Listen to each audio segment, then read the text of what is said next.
we can let's do another little celebration. So thanks again. Yeah, absolutely.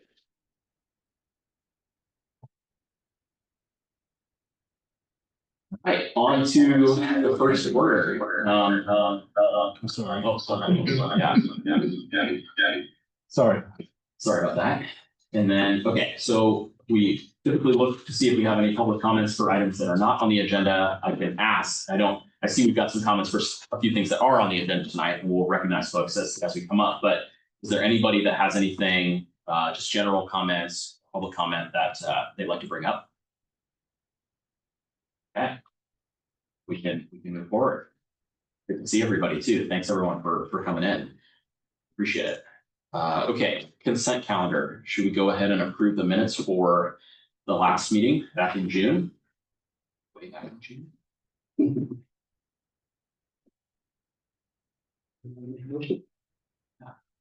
I'll make the motion to put the minutes from meeting on June 25th, 2025. Yes.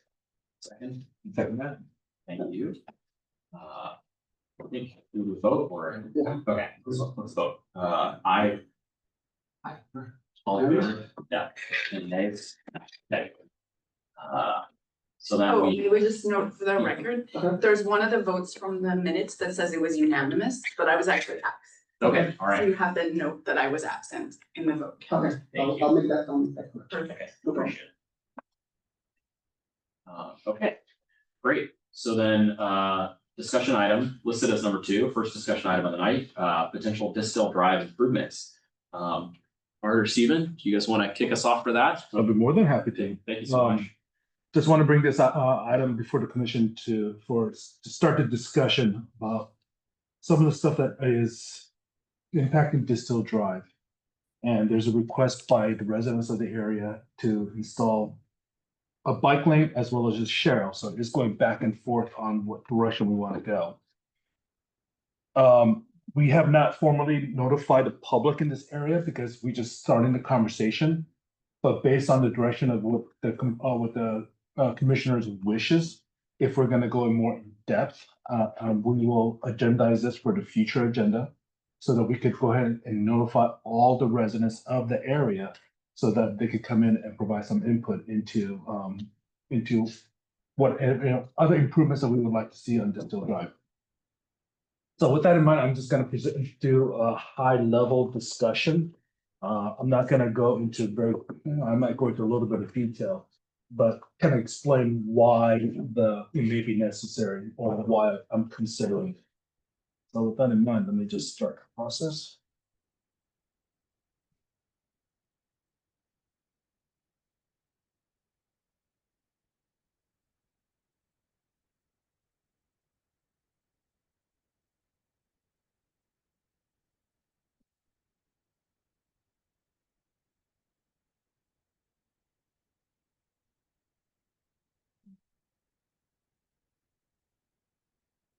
Ooh, wrong one.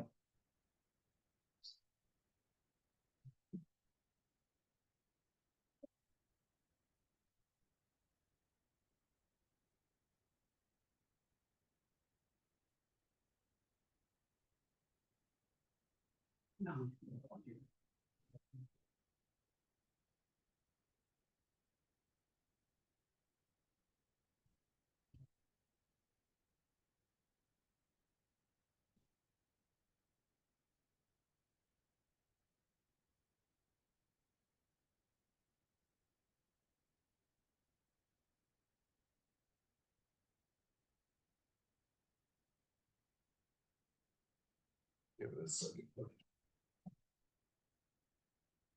So there are basically 3 topics that the 3-point of discussion that I would like to make the commission aware of.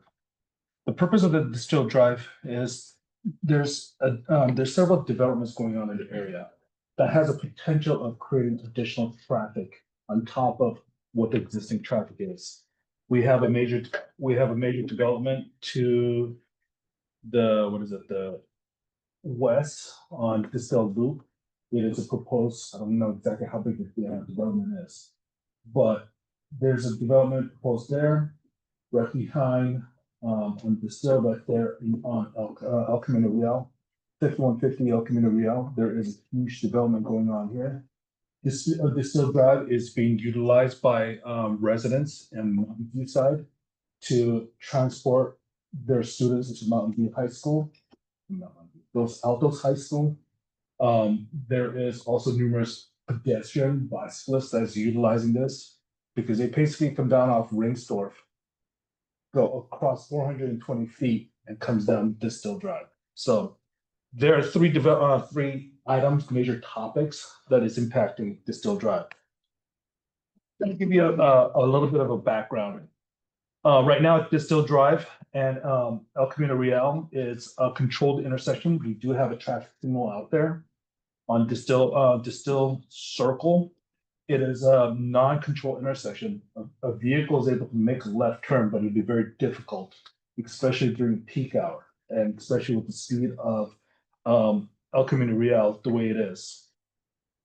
Distill Drive is approximately 420 feet from Rengsdorf. So like I stated, the vehicles do travel, vehicles, the parents, as well as pedestrian bicyclists utilize Rengsdorf, come across about 420 feet and come down Distill Drive. Yes, sir. Can you please blow it up, if you can full screen now. Let me see if I can. Okay. Does that help? Okay, so the pedestrian bicyclist comes down Rengsdorf, as well as parents who goes to Los Altos High School, comes down Rengsdorf, makes a right turn, and makes a Distill Drive left turn to drop their students off. This is also the route that the students utilize to go ahead and get to school, basically. This intersection is also a controlled intersection, the fact that it does have a traffic light at that location.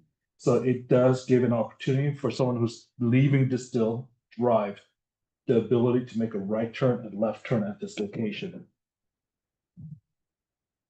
The Distill Circle, which is this location right here, is an uncontrolled intersection. It is designed to allow cars to make a left turn, but it is very difficult to make that left turn, especially the volume and speed of El Camino Real. So people tend to go ahead and come around Distill Circle, come up to Distill Drive to make that left turn for that left turn protection.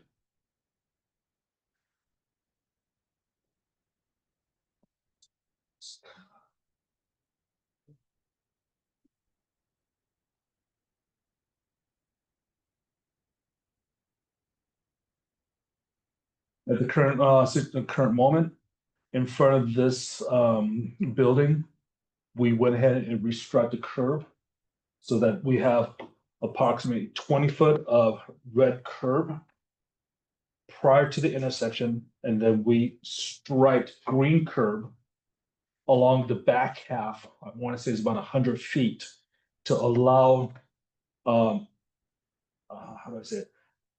Allow workers or people who needs to temporarily park in front of the building for deliveries to be able to park there for 30 minutes to access this building. The exit is approximately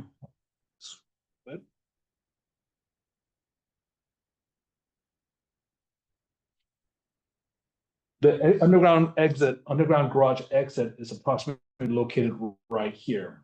So what the city has done is we have placed keep clear sign on the pavement to allow the residents to be able to come out of that garage to make that left turn or right turn. Now, I'll be very candid and honest, cars don't always stop there. Sometimes they do block it. So, like anything else, we can't force people to obey this. The signs. So this is the existing current condition on some of the improvements on this area. As you can tell, we did go ahead and place this keep clear. Distill is a 2-lane road, is designed like a residential. It does not have any center lines to separate 2-lane traffic.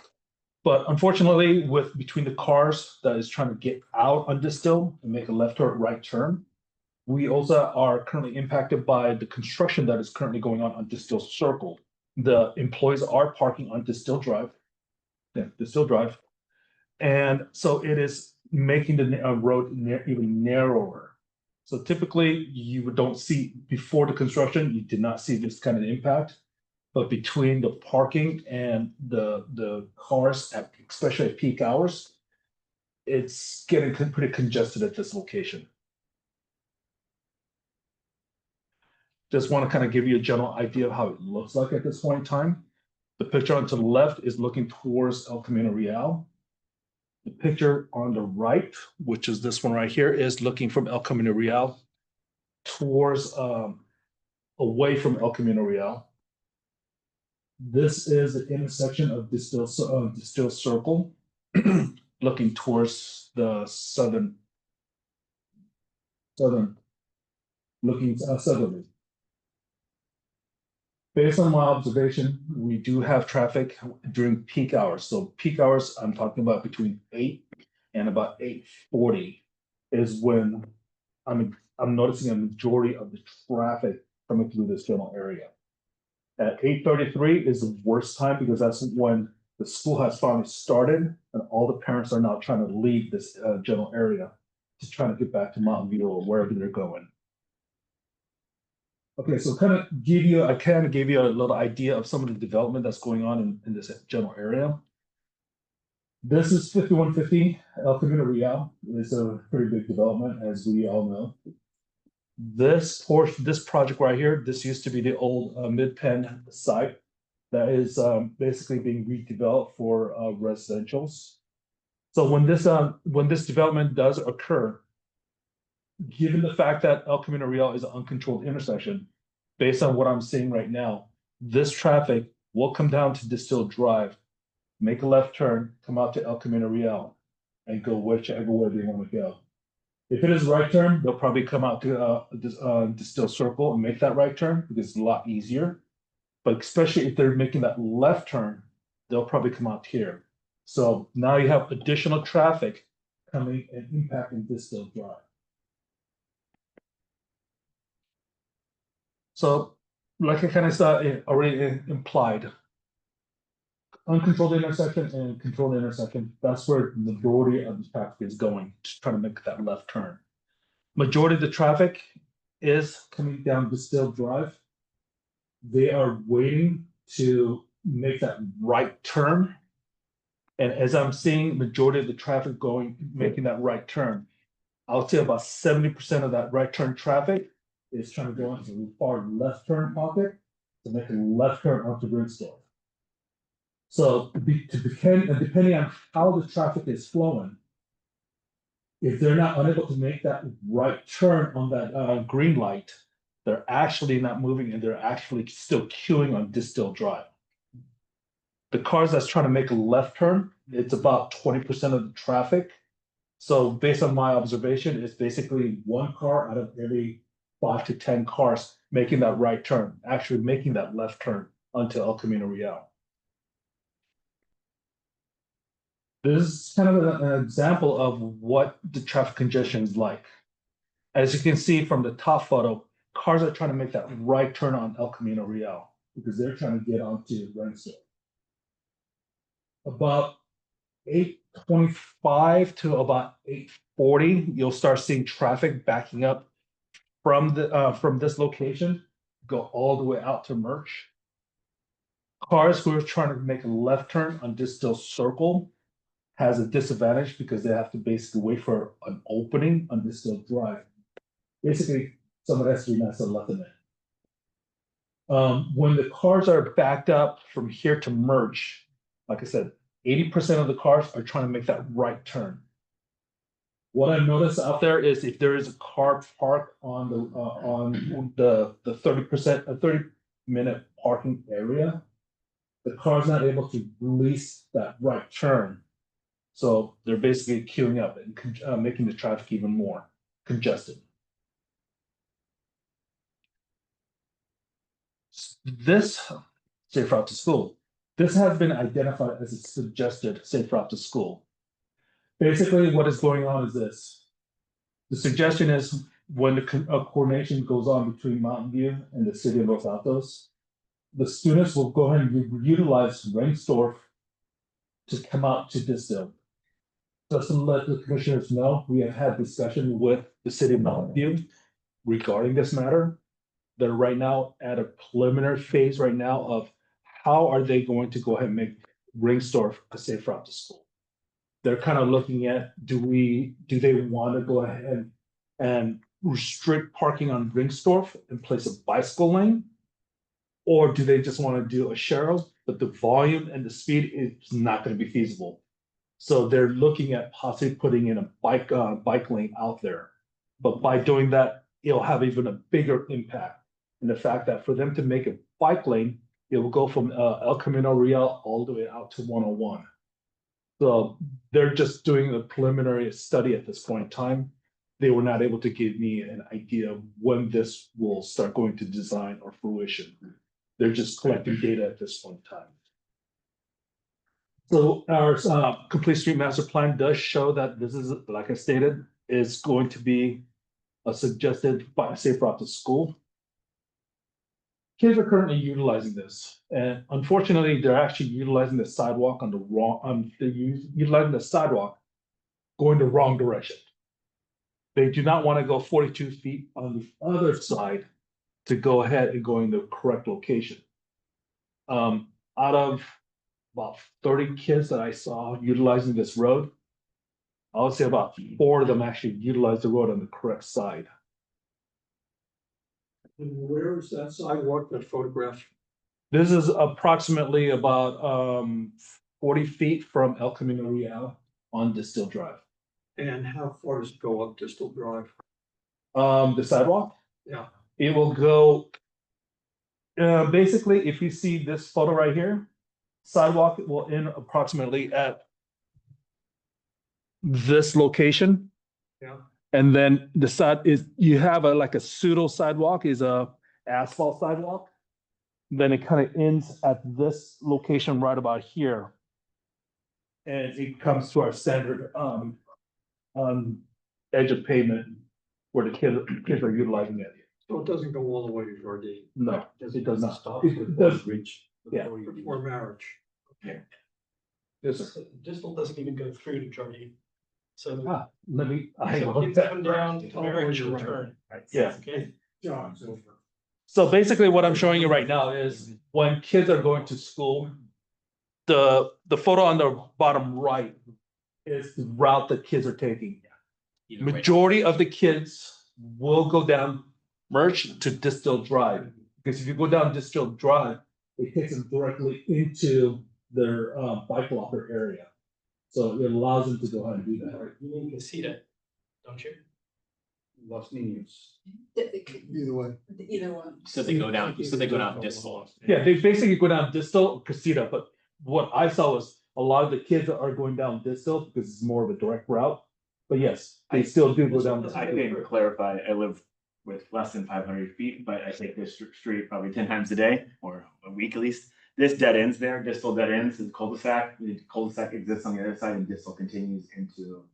So people go either side streets and cut over, go in, but ultimately. You're right. Distal, Casita. Los Ninos, or Casita back to Distal is what I Correct. think I'm understanding. Yeah, exactly. It's kind of multiple wonky. Yeah. Now, we could talk about how Distill Drive comes to an end. It basically comes to an end because there's a cluster of 4 properties at that end of that Distill Drive. 3 of them are homes. One of them is a tank site for Cal Water. Based on what I'm seeing right now, even if we do try to just create a bike path, we would have to purchase the right of way and still wouldn't be enough because between building face to building face, it's about 15 feet. So if we were to take away the center 5 or center 6, then the offset would not work for these properties, building offsets. So they would have to get a variance from the city to allow that. Yes, ma'am. This is just thinking out of the box. Mhm. Is there a possibility of extending the sidewalk to Marriage and turning it into a 2-way bike pedestrian path? Anything's possible. If we're willing to put a bike path in or a sidewalk in. But like everything else in the city, they do not want to see sidewalks in front of the property. At least that's the reaction I've been getting from everybody. From the residents From the at this residents. specific location. I mean, are we Well, guessing that or do we know that? Hmm? Guessing that or do we know that? Based on experience. You're talking about from Dissel down to Marish? Yeah. Yeah. Based on experience.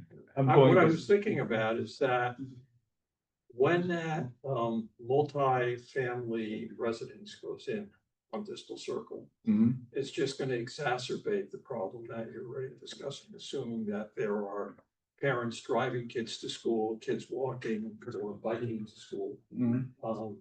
anywhere in the Los Altos School District, you know, either the elementary, junior high, or the high school. Whether you go to Almond or to high school. Right, and one way to solve the problem is actually give the kids a safe way to stay off that whole street Hmm. by creating a safe area that doesn't interfere with parking and doesn't interfere with traffic. So it just seems to me like it's something worth exploring. And how many properties like do we think would be impacted by, if you, because we've already got a sidewalk going, what, halfway, more than halfway down Distal? So if you're, yeah, it's two properties would be impacted by the extension of the sidewalk, you're not even, you know, already close through, right? Yeah, it's two properties. Okay, good to know. Actually, use this.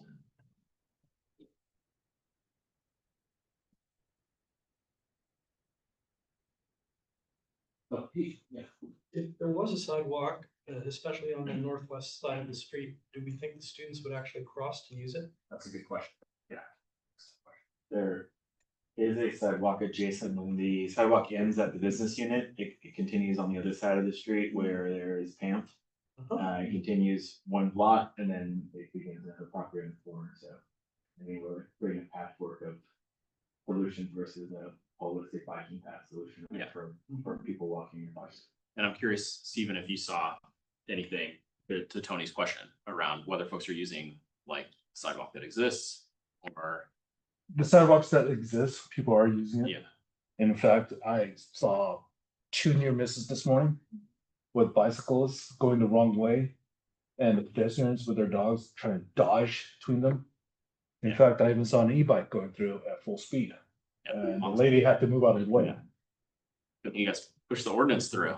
Yeah, and PD is, I talked to them today and let's just say they're extremely busy right now. Good to know. Right. So just kind of give the commissioner a general idea of what it looks like out there right now. Without traffic. Here is the sidewalk that we're talking about. It comes to a dead end, right? The direction, just oriented us which direction. Okay, so Towards this school, towards high school? this is towards what you're looking at is direction looking into El Camino Real. And this is Google Earth as of 2022. So what you'll see is the keep clear is not there right now, but we did place keep clear in this general area. We went ahead and refreshed all the red curves in the area to restrict parking where there shouldn't be, so that it does not impede site visibility for the drivers. So when the traffic is not at peak, this is kind of what it looks like. But the moment you see the peak in the morning, like I said, from approximately 8 to 8:40, the 40 minutes, it's really congested. And with the contractors parking their vehicles here because there is no other places to park, it just compounds the issue. Right now, Distal Drive and Distal Circle is one lane because they're pumping all the concrete to that new development. And from what I understand, eventually they're gonna bring in heavy crane, so it's gonna maintain it as a one lane road at all times until some of the major framing is gonna happen. So the traffic is gonna continue to come out to Distill Drive, and it's gonna continue to be affected. So the question of how does it look now? So as you can see, it kind of comes to the sidewalk does end back here. And the kids are actually coming through and riding the bike along the edge. some of the scary things I started seeing when I was out there is when this gets backed up, the kids are not really obeying the stop sign. They're actually weaving between cars to get around Probably crossing the street. at a diagonal. Yeah. And that's really scary. And the fact that they'll come to this intersection here, they're weaving. This car is waiting to make a left turn, the kid's taking off. So it's kind of scary.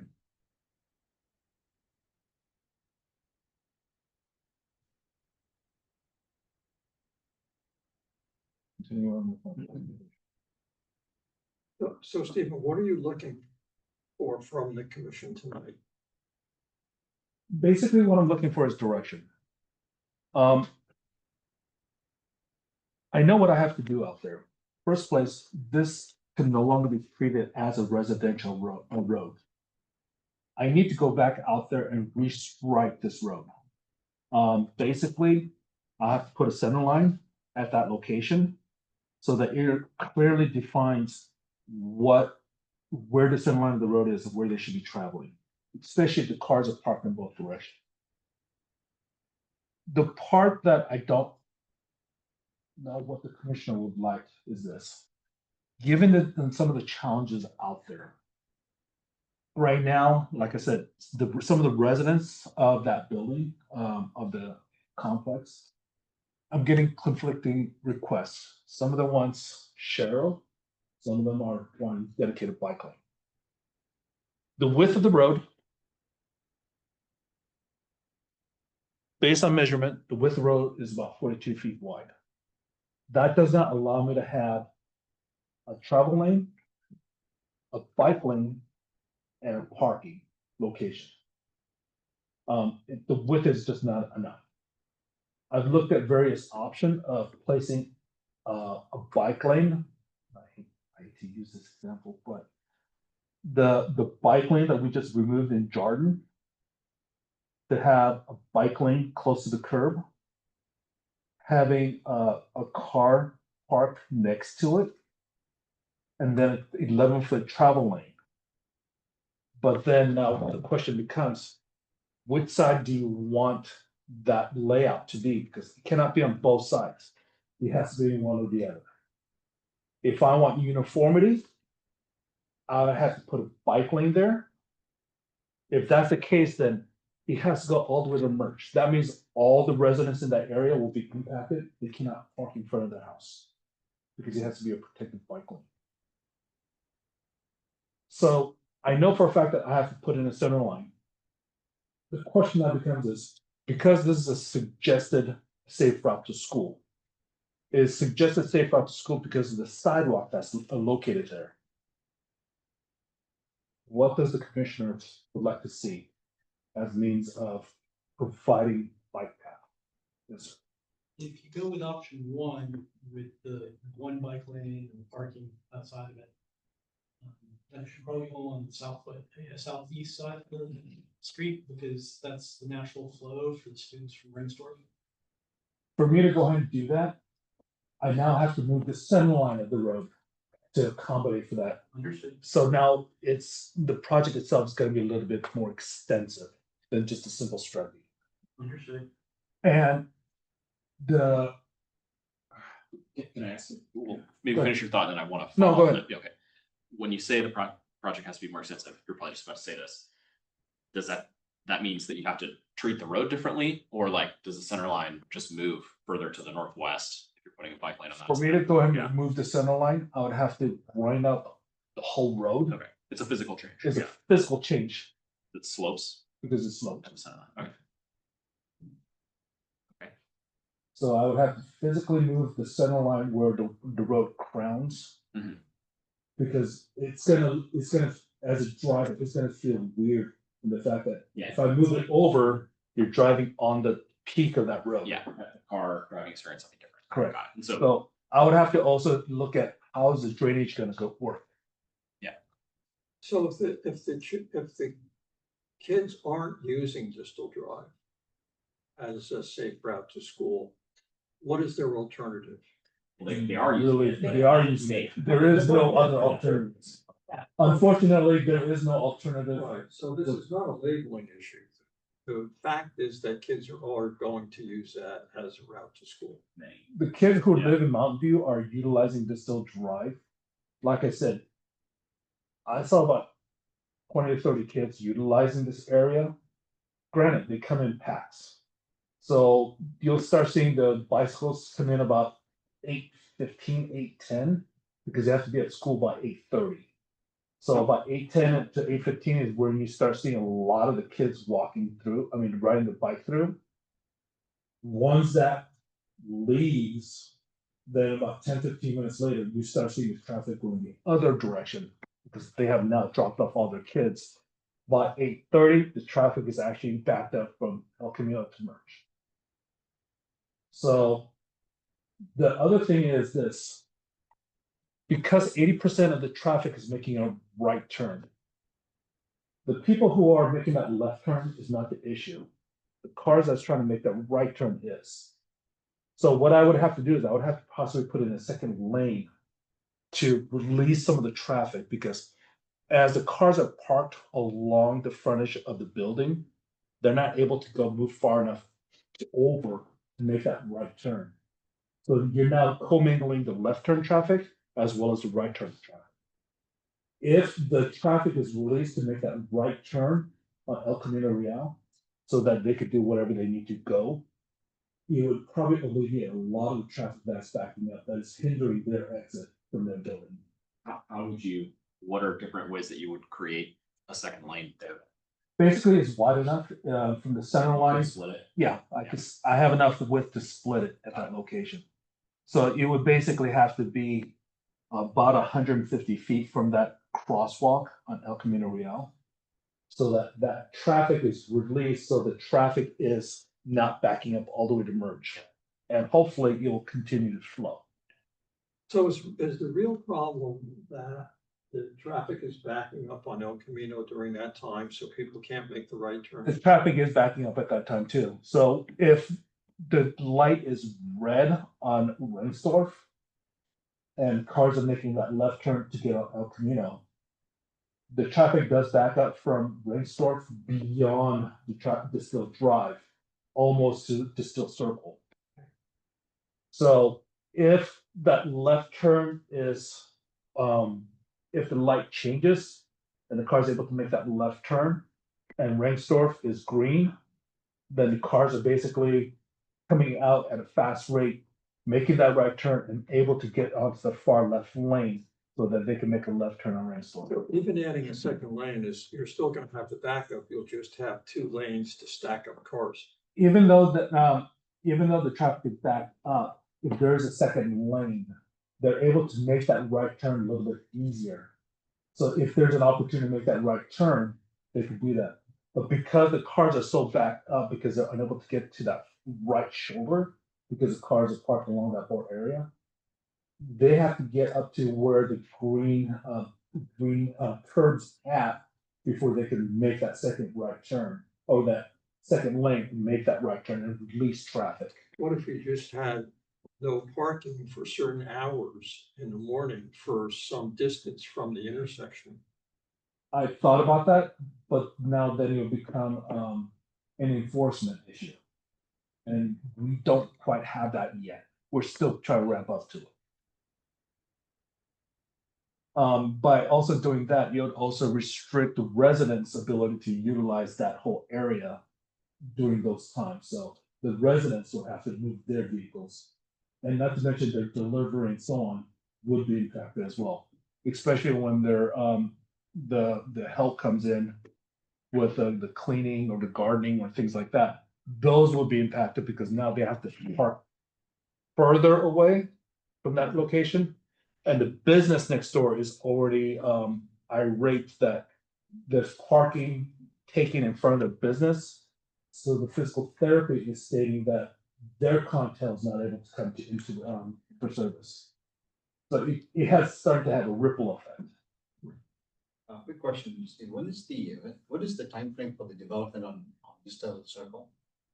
I am not 100% positive, based on what I'm seeing. Well, I don't know about the timeline, so they just cleared the area, but I swim in the morning off of Ringstorf, and at 6:30 when I'm driving by, the workers are showing up to do construction, getting out of the cars and vehicles, walking over to the El Camino roadside property, right? Whatever it's at 5150. So that's where the traffic began, and it's obviously temporary because eventually the construction workers go away prior. They're not going to because people will live nearby. But that's when it began in the last 4 years of living at my current residence. So the other construction site has begun, and that has filled up this whole circle. I mean, this as a proposed solution or idea, a very similar scenario exists off of West Portola and for Egan and Bullis, where there is during times about 15 minutes, right? There's a bit of a traffic jam because of the school children getting out, and there's also tight roads there because of the Sharrow, Stark Road to indicate people to stay where they're supposed to, and turning right or left on the San Antonio. So, I mean, knowing what I see here, my suggestion, while you're asking for proposals, is for us to consider looking at West Portola as a solution to like maintain street parking, because with denser cities, we still need street parking, even if it's not ideal. And I feel like the residents should, and businesses around there should be able to continue having options. And it seems to work with the traffic flow, given how I drive that road and how I see parents using it. But to step back one step further, the big issue of why we're seeing children ride on the sidewalks is because if you come up Rainstorf towards the high school, it actually brings you in a protected bike lane across now into the sidewalk and going in the wrong direction for the kids. So instead of it bringing them to the right down El Camino into the protected bike lane, past to the distal and then across the correct street lane, the city is directing children into Mountain View, directing kids to use the sidewalk. I would do it too if I was them, because it's like, keep going up Ringstorf, go across, you get a sidewalk and you'll ride the sidewalks, it's the safest route. So if we want to reconsider this, we need to work with Mountain View to have them, and because it's on their side of the street on El Camino, to have them channel traffic flow around and flow the right direction, in addition to address the traffic issues we have long term. But knowing very well, and they just restriped it, and I was like, they restriped that to create more of a problem for us. Didn't know this, but that's what we've done. So we have two things I think to solve. One is distal, the other one is have a flow of the bicycles. That makes sense. Just so the commissioners know, I will have to do something prior to this development, all the developments coming online. I do need to put that center line striping in to know where the lanes are. Only thing I don't know is, how do we want to deal with the bicyclists? How do we want to deal with the pedestrians? Sorry, the reason I'm asking the question is about when the construction, slated to complete.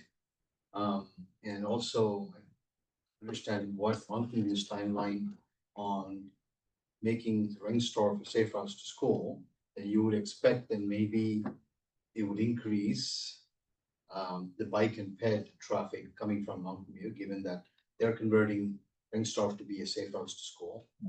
And my suggestion is that we should be thinking about it long term. And I'm trying to understand then what is the construction and how much that's influencing what we're going to do now.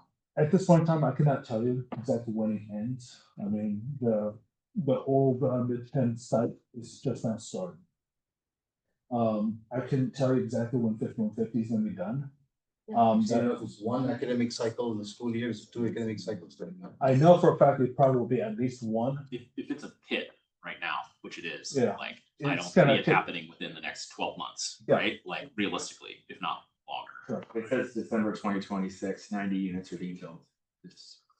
So I have a question.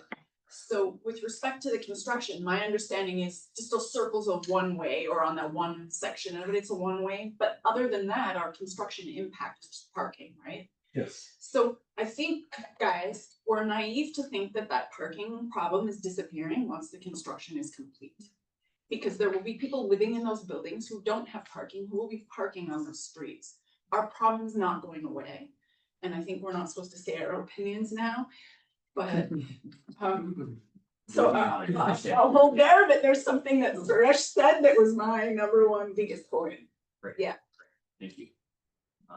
Okay, cool. I'm curious, Stephen, it sounds like no one has been in contact with the current developer. I know there was a prior developer too that went through the whole, but From what I understand, because of close proximity to some of the transit facilities in the Camino, they're actually at a reduced parking ratio.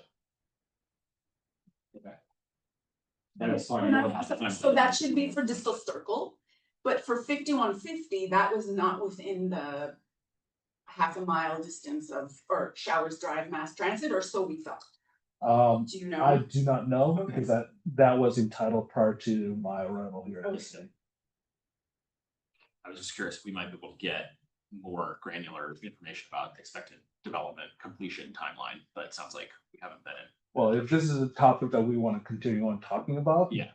I could get those type of information prior to our next meeting. I think that would be awesome, because then we would feel like, we have some opportunity to make to Suresha's, question. maybe more Realistically, longer. my knee-jerk reaction. Yeah. Is what the commissioner has indicated. Yeah. This traffic is stagnant. Even with construction over completed, Yeah, no, I but think that's just my knee-jerk reaction. that seems right. And it will only increase as development increases. Yeah. I mean, I was in Mountain View City Council meeting, gosh, I don't know, before COVID. Yeah. And they're talking about that they barely ever permit a single family house anymore, that it's all multifamily development. Yeah. That this problem is not going away, it's only gonna get bigger. That's fair to say. So is this a topic that the commissioner would like to talk more extensively? Questions right now, right? Before that, can we do this public? Yeah, absolutely. Yeah, let's, I think yeah. let's make sure we get commissioner Uh, input. Was that everything you wanted to share in the first instance? Pretty much, I think Okay, I awesome. pretty much gave you all Yeah. the different various scenarios. Yeah, really appreciate everything that you've already done, Stephen, to help us understand what's going on Distal. El Camino. Thank you. Let's do some public comment. We've got two folks here who submitted sheets. Thank you. First we have Omar Dejani. Let's do, we'll do 3 minutes and yeah. Great. All right. Thanks for being here. A really good conversation. Thank you. And I just want to start by thanking Transportation Manager and Stuart Williams for spending the time. And actually hadn't seen this research before, although I know Mr. Stevenson has been out there and met with us, and looks like there's some very recent photos taken that were showed over here. And I think it captures what we're experiencing as residents. And based on the conversation, it looks like there's some meaningful thought in terms of the current status and some of the things that we're looking to accomplish. But I think there's a couple of points that I'd like to emphasize. One is because I live there, and so I experience it every single day, morning, afternoon, evening, and the ebbs and the flows of the traffic I see every single day. And one of the things that, one of the many things that which caught my attention in the conversation here is that the way I'm thinking about the traffic now is at least at minimum what the parking and the traffic sound is going to look like on 330 Bristol and 5150 El Camino are completed. Because just as an educated guess, the amount of construction workers and engineers who are coming to work those projects, numerically is going to be less than the number of residents. And then 330 Distal effectively has no parking. I think last we checked it was 30, but maybe by the time it's constructed, it might be 0, because they don't have that. But ultimately what I'm trying to solve for is the whole concept of safe routes to school. Because on one hand, I'd love my 2 kids to be able to take the bike to school, and I think captured the challenge and the hazard quite effectively on that road. Now, but because they're not biking to school, that means that we're driving to school. So now we're actually adding to the traffic situation. So I based on everything that's been shared today, I can't say at this moment I have a concrete proposal. A lot of the ideas are very interesting ones. I think that the idea of how the traffic flows from sort of Distal onto El Camino from the right, if there's a turn lane, I can see how that would help. So part of me is thinking that it's probably a combination of little tweaks, maybe the whole conversation about the bikers coming from Reinsdorf, if we could figure out with Mountain View how to switch them over to the other side, and just don't have them go down the right way. Again, I think it's probably mostly small tweaks like that. Maybe it's a striping of the road, maybe it's a turn in, I don't know if it's considered small or not. And then maybe a couple of major things like making decisions on space, bike lane or no bike lane. But some of the smaller tweaks maybe can be done sooner. That way we could see the impact of it, but certainly what we're experiencing now is probably the minimum of what we're gonna see once those developments are completed and once residents move in and whether they're gonna have parking space. You want to say something, Yeah, Barry? I wanted to say, please make our roads safer so I can bike to school. Thank you. Can I ask, where do you go to school? Well, Full start, okay, amazing, thank you so much. Thank you. Yeah. Okay, we've got Gotti Rosenfeld. Yeah. Yeah, awesome. Thank So you. I live in San Community, 5100. I agree with everything that was said. Appreciate the definition. I just encourage the community to look at even more radical solutions, given the long-term outlook that it seems like we all agree on. I mean, and I don't know what the right answer is, but I've heard some ideas, including turning this drive into a one-way street. Maybe that's what happened. An idea of maybe dedicating an area out of Sutter Health for parking, like public parking, partnering with Sutter Health. I think we need to think long term and think about some more radical ideas.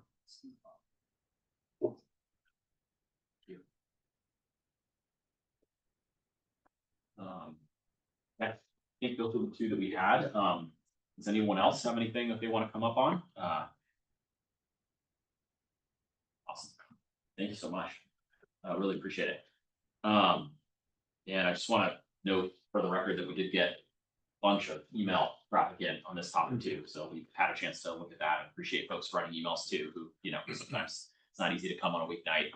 So appreciate that as well. Very helpful.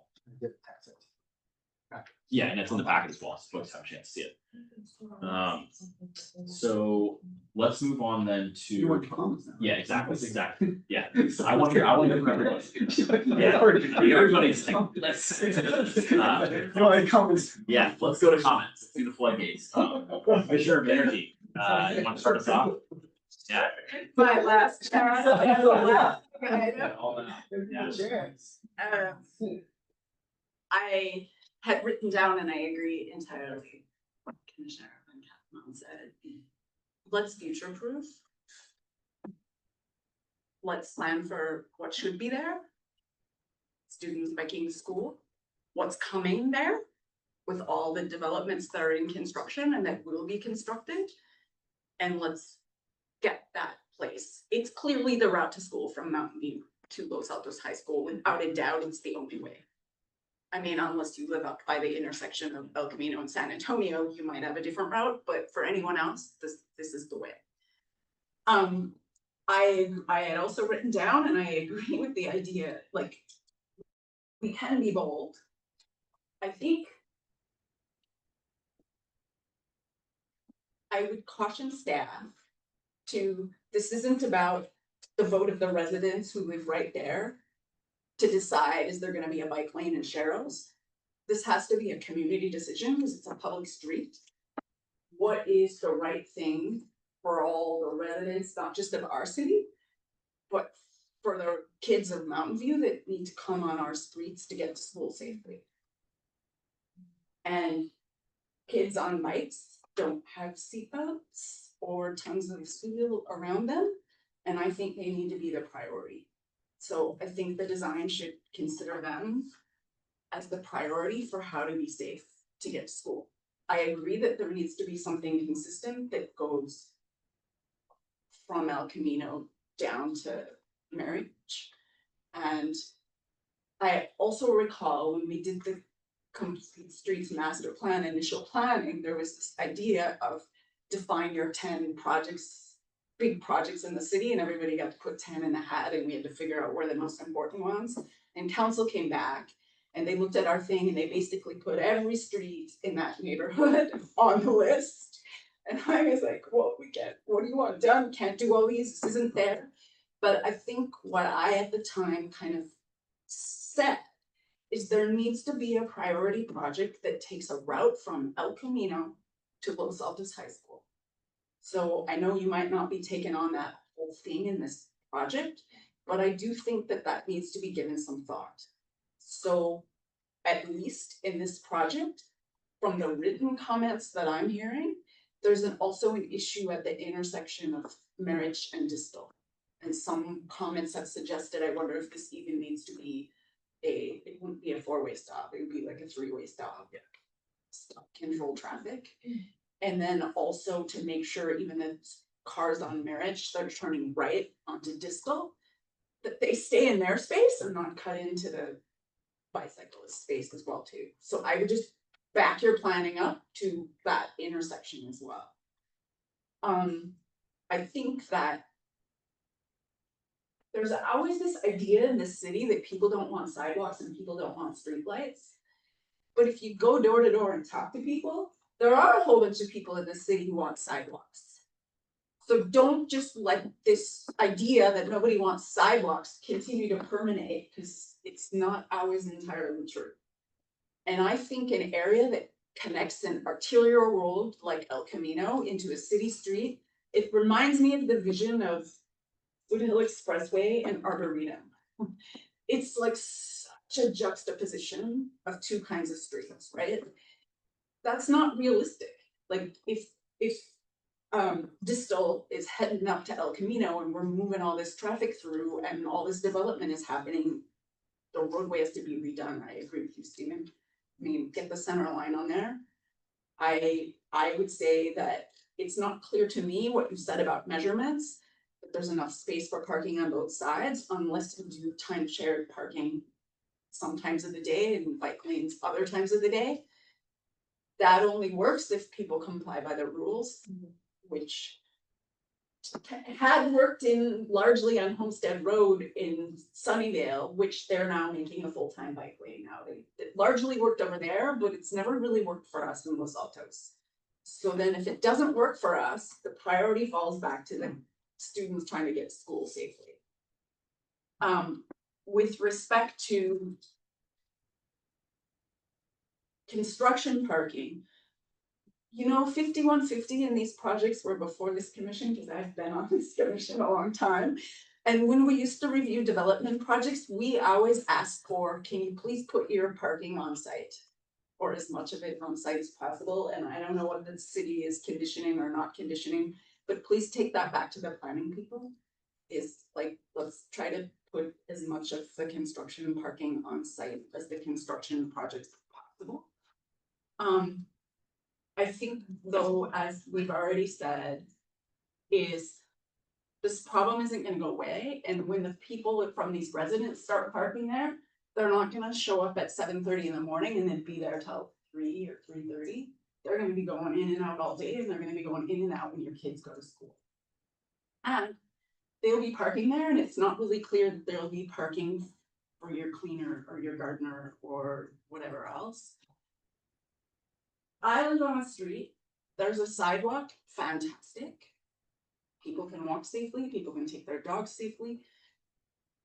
I live on a street with a bike lane, nobody can park in front of my house, but it's okay. My cleaner can come because we make a spot in the driveway. My gardener can come because they can come in the driveway. The delivery people actually, whether they shoot or shunt, and the US Postal Service, they stop in the bike lane. Or park around the corner if they're really good. It will work out. And I just don't think that for the future that we need to prove and for the safety of the children, that we can just say this can't be a bike lane because somebody's cleaner has to park in this spot. I'm sorry if it's your cleaner, but I feel really strongly about that. And then finally, I'll say I don't think the share is gonna work with the amount of parking that's coming to that street and the amount of people that are gonna be going in and out of there at different times of the day, especially in the morning when the kids go to school. I wouldn't call it safe for my kids if there were sharrows there. And then the final thing is when you work on where Marriage or Distal intersects El Camino Real and you're talking about making a right lane, left lane. Just plan for the right hook of the bicyclists of vehicles turning onto El Camino Real. And good luck making a plan for the bicyclists not to ride on the sidewalk, because I actually knew El Camino was one of the places where people are gonna tell their kids to ride on the sidewalk because they think it's safer. Okay, that's what I have to say. Thank you for letting me go first. Thank you. Anyone else have comment? As a avid cyclist, as you know what I'm gonna say. Yes, bicycle lanes, please. The only question is one or two. And Stephen's comments about implementing only one are definitely heard. That's way more work than I assumed it would be, so thank you. I don't think the second bike lane is actually going to have an impact. I don't think the kids will use it. I think that they will either take the sidewalk or bike lane on the southeast side. Because they're gonna do what's easy. So that's my guess on what's gonna happen. I don't see Sharrows as being effective. I don't, well, you've heard my opinion on Sharrows before, it hasn't changed. So I definitely support doing bike lanes, and if money was free, I would say replicate the ones that are on El Camino.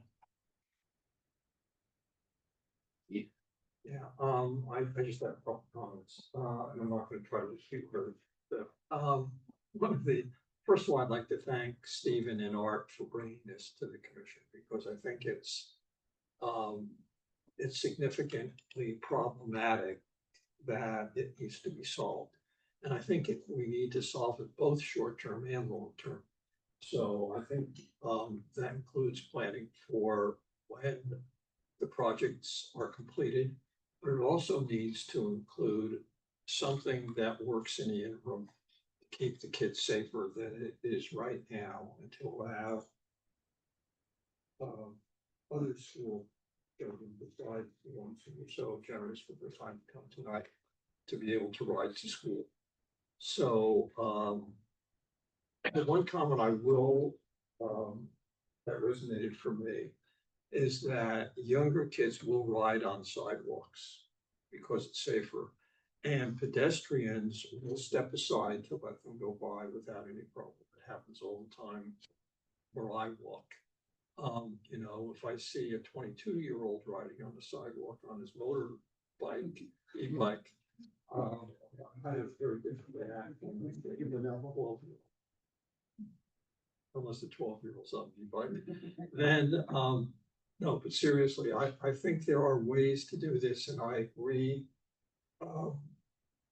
with Stacy that we should be willing to be creative, and we should be willing to test some things with the wider community to say, if we think this is the right answer, if staff does, to sit down with a couple of different plans and get as wide a feedback as we can possibly get.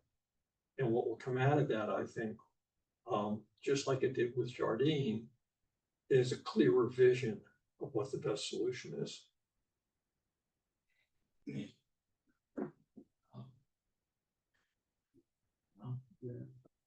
That's it, way outside the box, but even, or you guys ever looked at eminent domain? The use of it? I don't think they can hear you.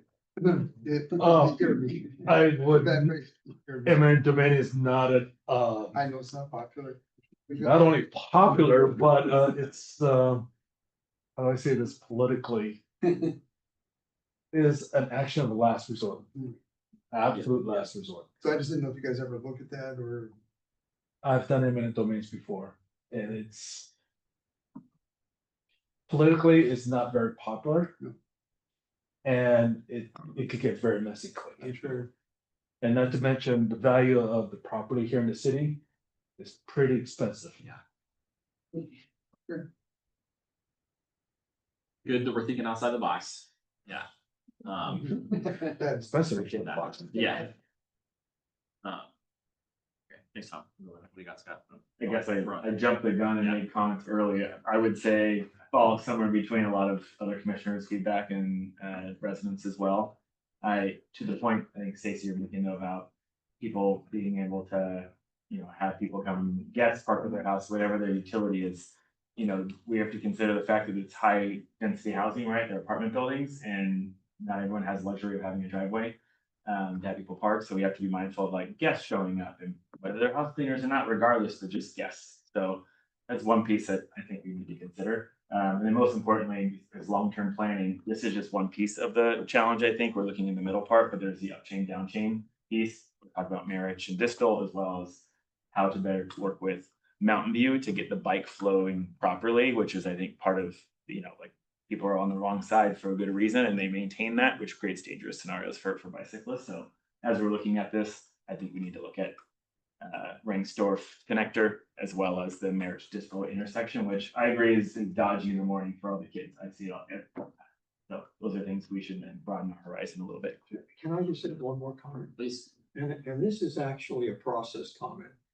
Several years ago, we had regular meetings, well, not regular, but a couple of meetings with the planning commission where we actually met together.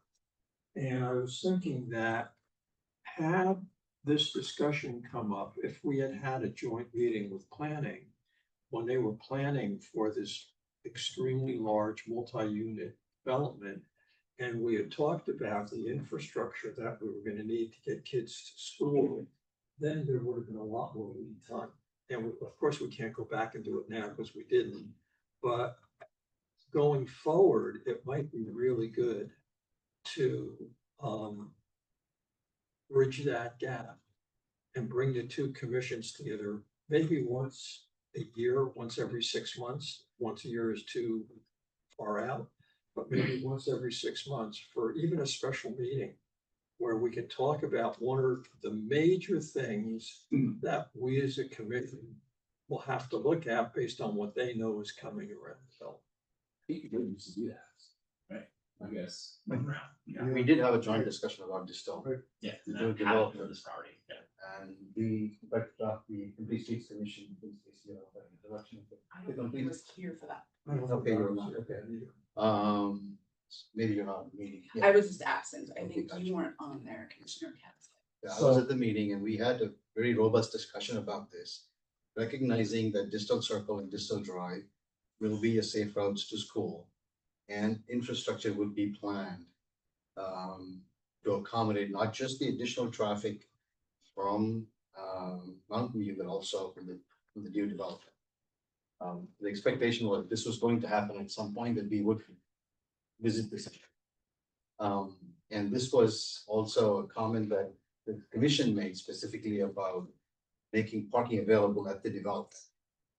That we have sufficient parking at the development, recognizing that parking would be a problem.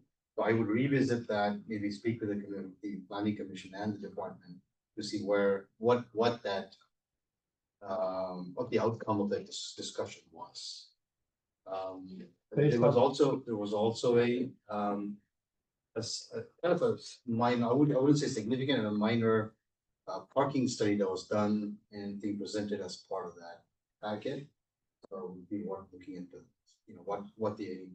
what the outcome was that and take that into account as we go along. But I think Commissioner Katz, in general, it was recognized at that time that the safe routes to school, and this will be a significant issue that we'll have to look at in the long term and make a decision, assuming that this would be a safe routes to school, and apply all the safe routes to school elements and design to Distal Drive and Distal Circle.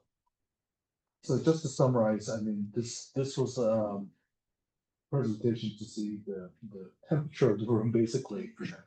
So it sounds to me like we need to go ahead and agendize this, possibly in the next Complete Street Commission meeting. And we will proceed with notifying all the residents in the general area to let them know that this is something that we're going to start discussing more in depth and consider some of the alternatives or some of the concept that we would like to implement And just to respond to the commissioner. I know that 5150 was entitled a while ago. Some of the new state policy has been adjusted so that the parking ratio and the amount of parking that is required for these developments have changed and is actually reduced. Can I, just a follow-up question? I know that there was some exemptions allowed at that time. Can you, maybe for the next meeting, understand what, if any changes have been made since that? Okay. Thanks. And I say one more thing to targeting Commissioner or Vice Chair. So I think I haven't kept abreast with every single state law change, but I know there's bonuses where you get reduced parking for affordable housing.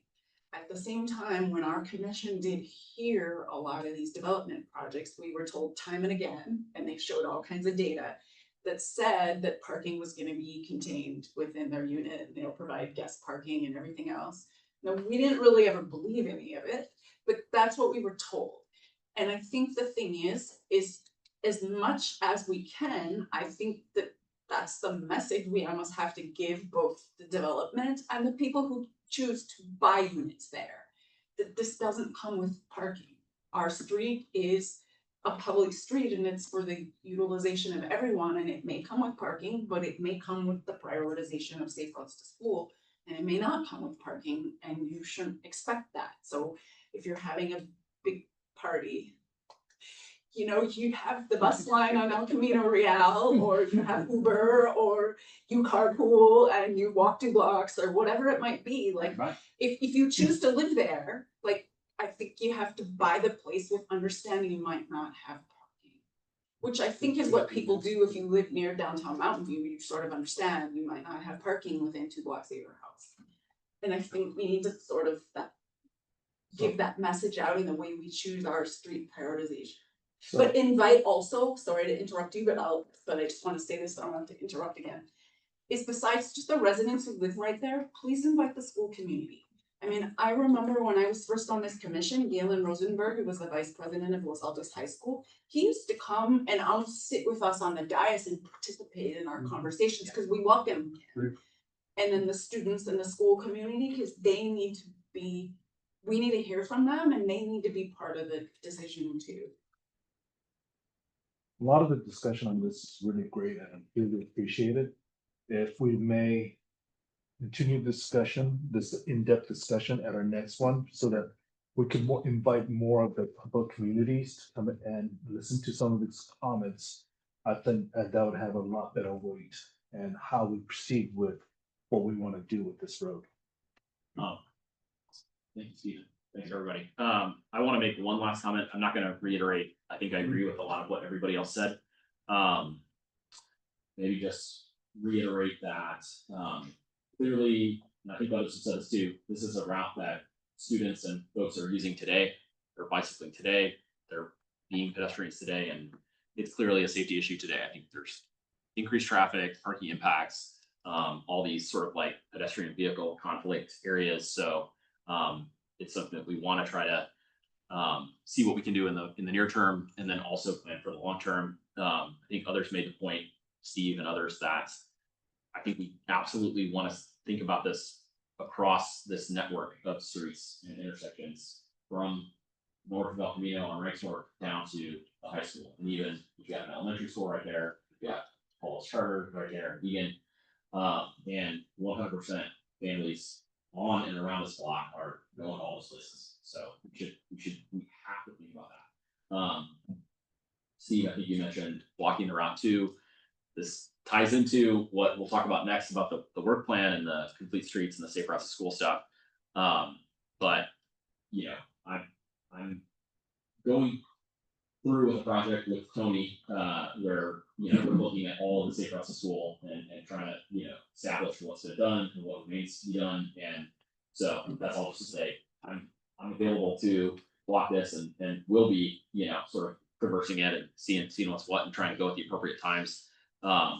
And welcome if anybody else wants to take that on or join or anything like that. We'll talk more about that, but just putting it out there that I think seeing these things, seeing these areas like at the right times, as well as getting input from folks who live there as well, stakeholders, is really important. I think we can't have a full picture unless we're doing that. I mean, even just like looking at the Google Earth, Google Maps, you know, you can't see it like yesterday, like Stephen, when you were walking it and as folks are living there. So, you know, it makes a difference. So anyway, that was all I wanted to say on that. And thanks again to folks who've commented, and looking forward to developing this further and getting it in the right place, getting it the way it needs to be.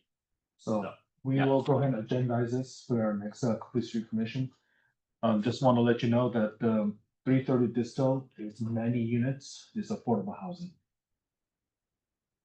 330 is 90, and then 5150 is gonna be another like 150, I think, or more, right? Yeah, so, okay, good to know.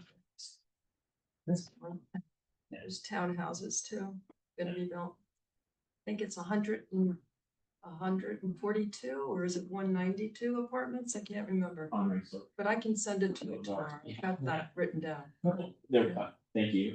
There's one other comment I was gonna make, which is, and we'll talk more about this on our other topics, but I did reach out to Mountain View. Their version of our commission is the BPAC as well. I reached out to James Prismal, who's on that commission, and we're gonna get together in the next week or two to, you know, just coordinate a little bit. And I appreciate that Stephen and your counterpart are doing that on the Mountain View side, and I thought it would be good to have us have that communication too. I know that's one of our goals and one of the things we're trying to do. So gonna try to learn what we can, and even, you know, share our perspective about how Mountain View can think about what's happening in the South Coast, you know, their Mountain View residents and stuff like that. So hopefully we'll have more to report on that next month.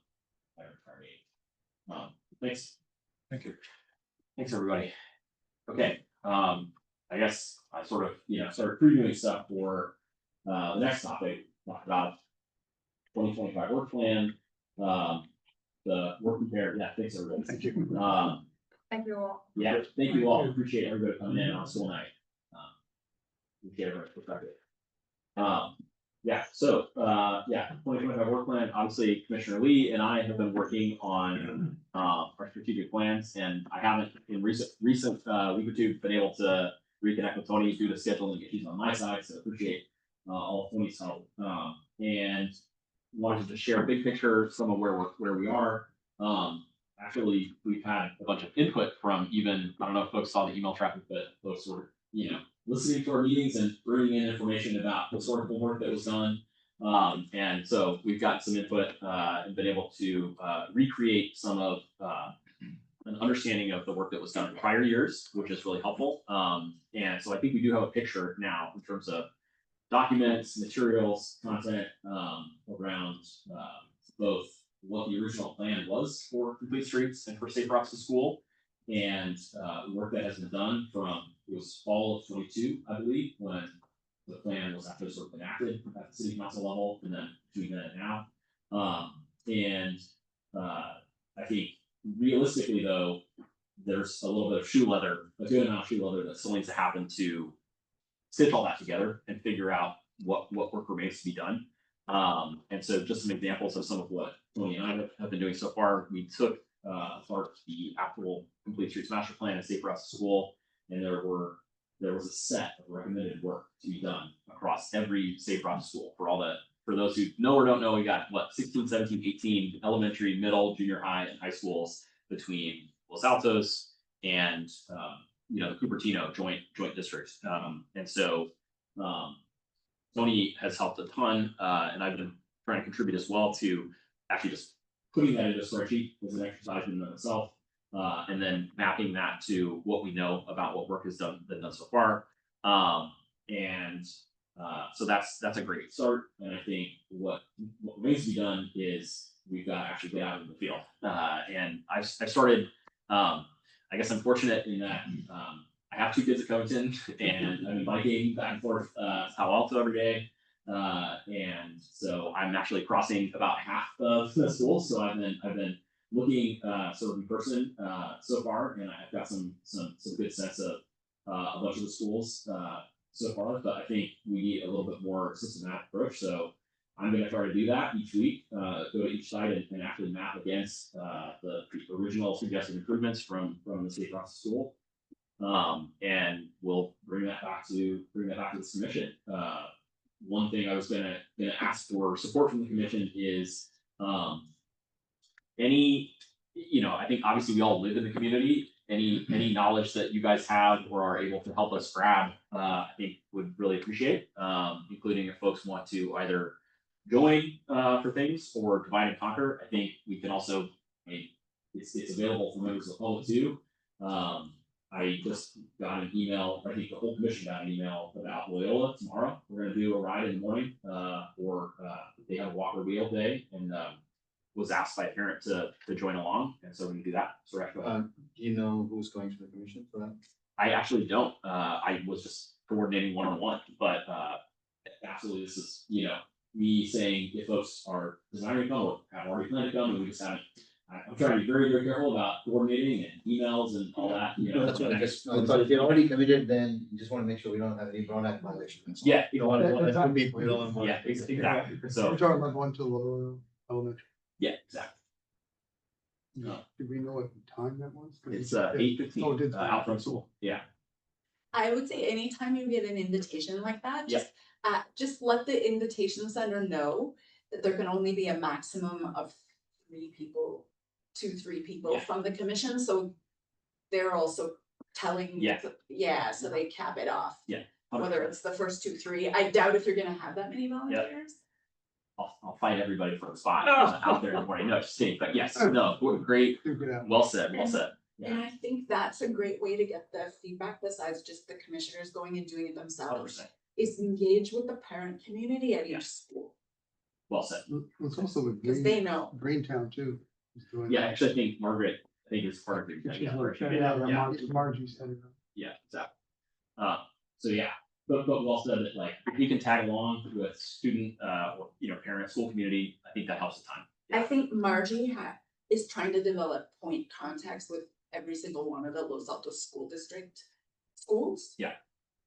But not Montclair or the kids going to West Valley or Cupertino Middle, so when that gets organized, just make sure you don't forget about that southern part of Los Altos. 100%. We've got all those schools on the list, and we need to prioritize them, and we need to map them, we need to make improvements there too. So, yeah, thank you.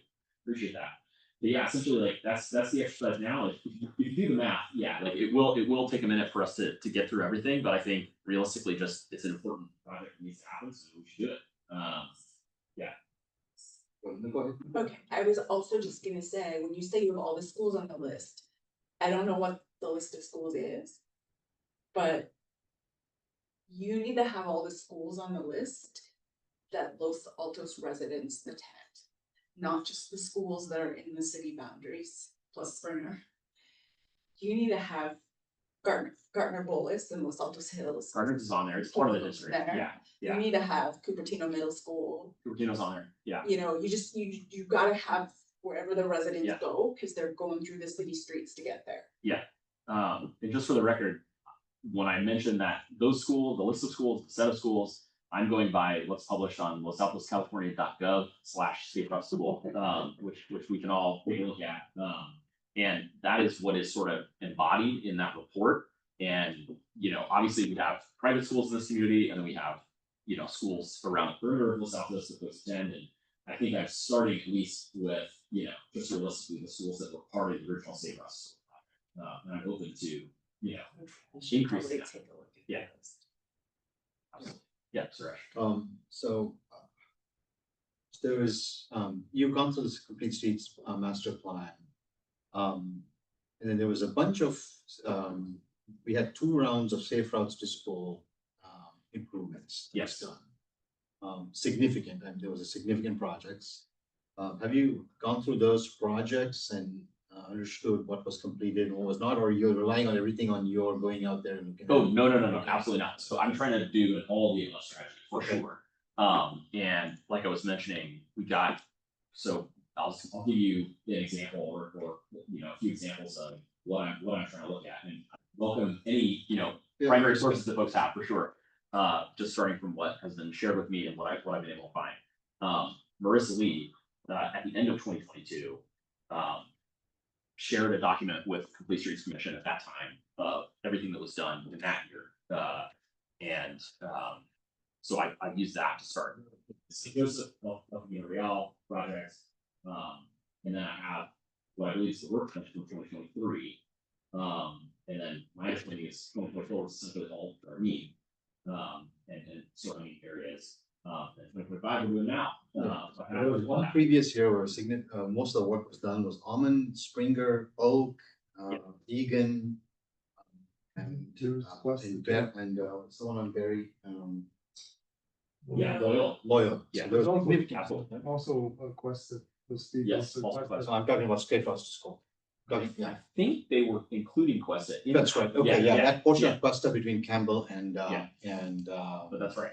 Clark, Yeah. and Clark, yeah. Right. Yes, and So- I also got, I think that I Those registered maps, your yeah. comment from Okay. the last meeting about, make sure that we incorporated that work. The other thing I've done is, which was good asked from you too, from the last meeting, which is look at the old agendas from the meetings around that time, contemporaneous, and I have.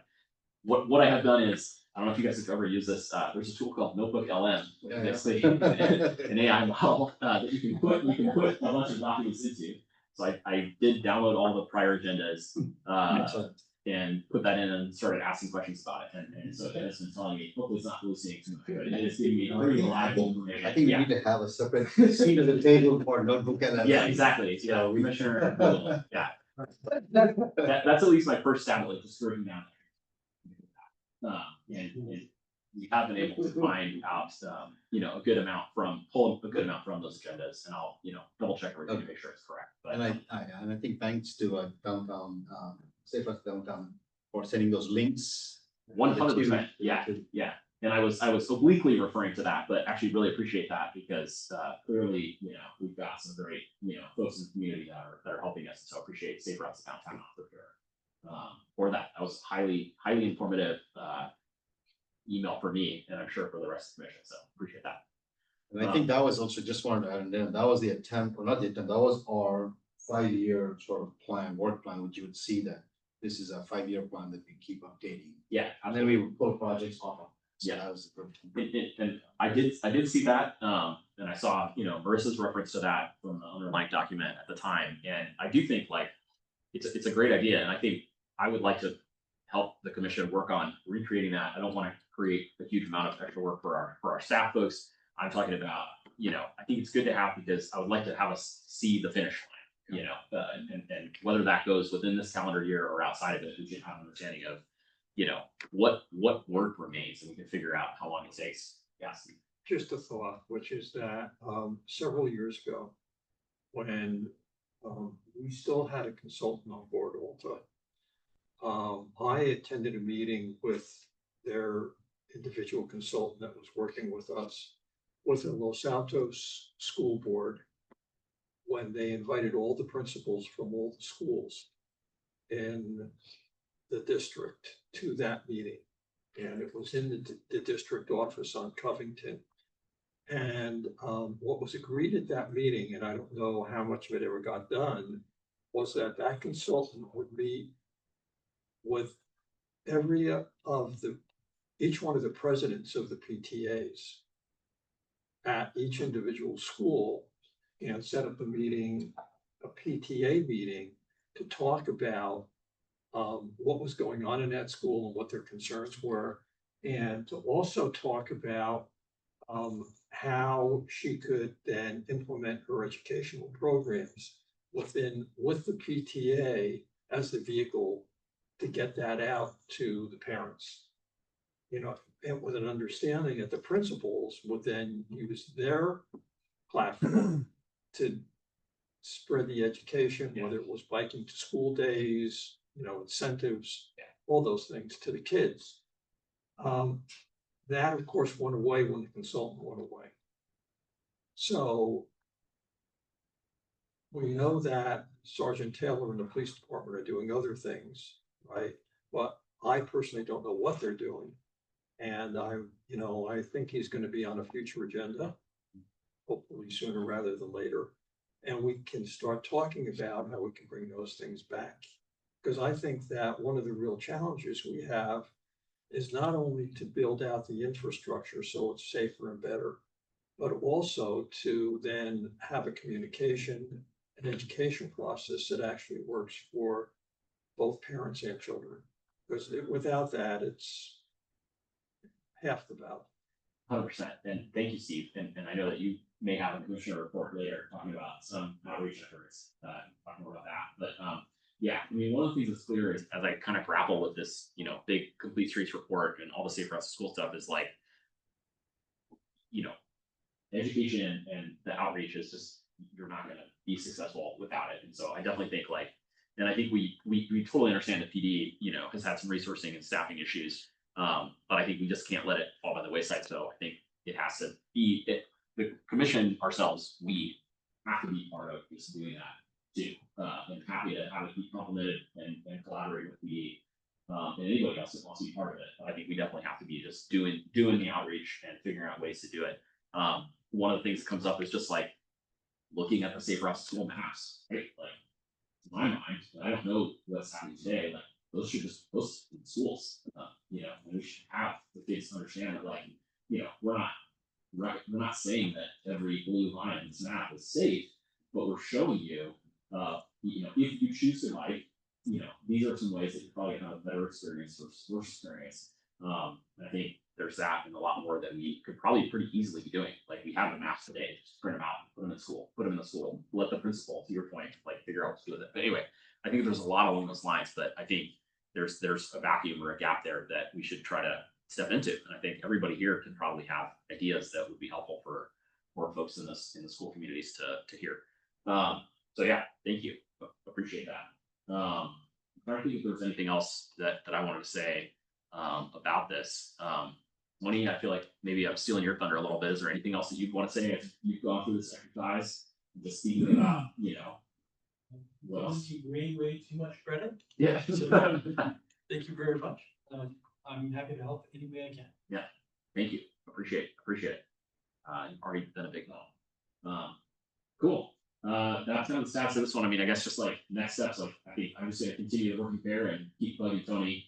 And like I said, if anyone else wants to, you know, contribute or join or anything, or another point is if anybody has any suggestions on how to like streamline or be efficient, like you mentioned, you know, going to a bunch of principals and then having that pan out, like appreciate that, you know, even just in the service of like getting this done sooner than later. Yeah, Stacey.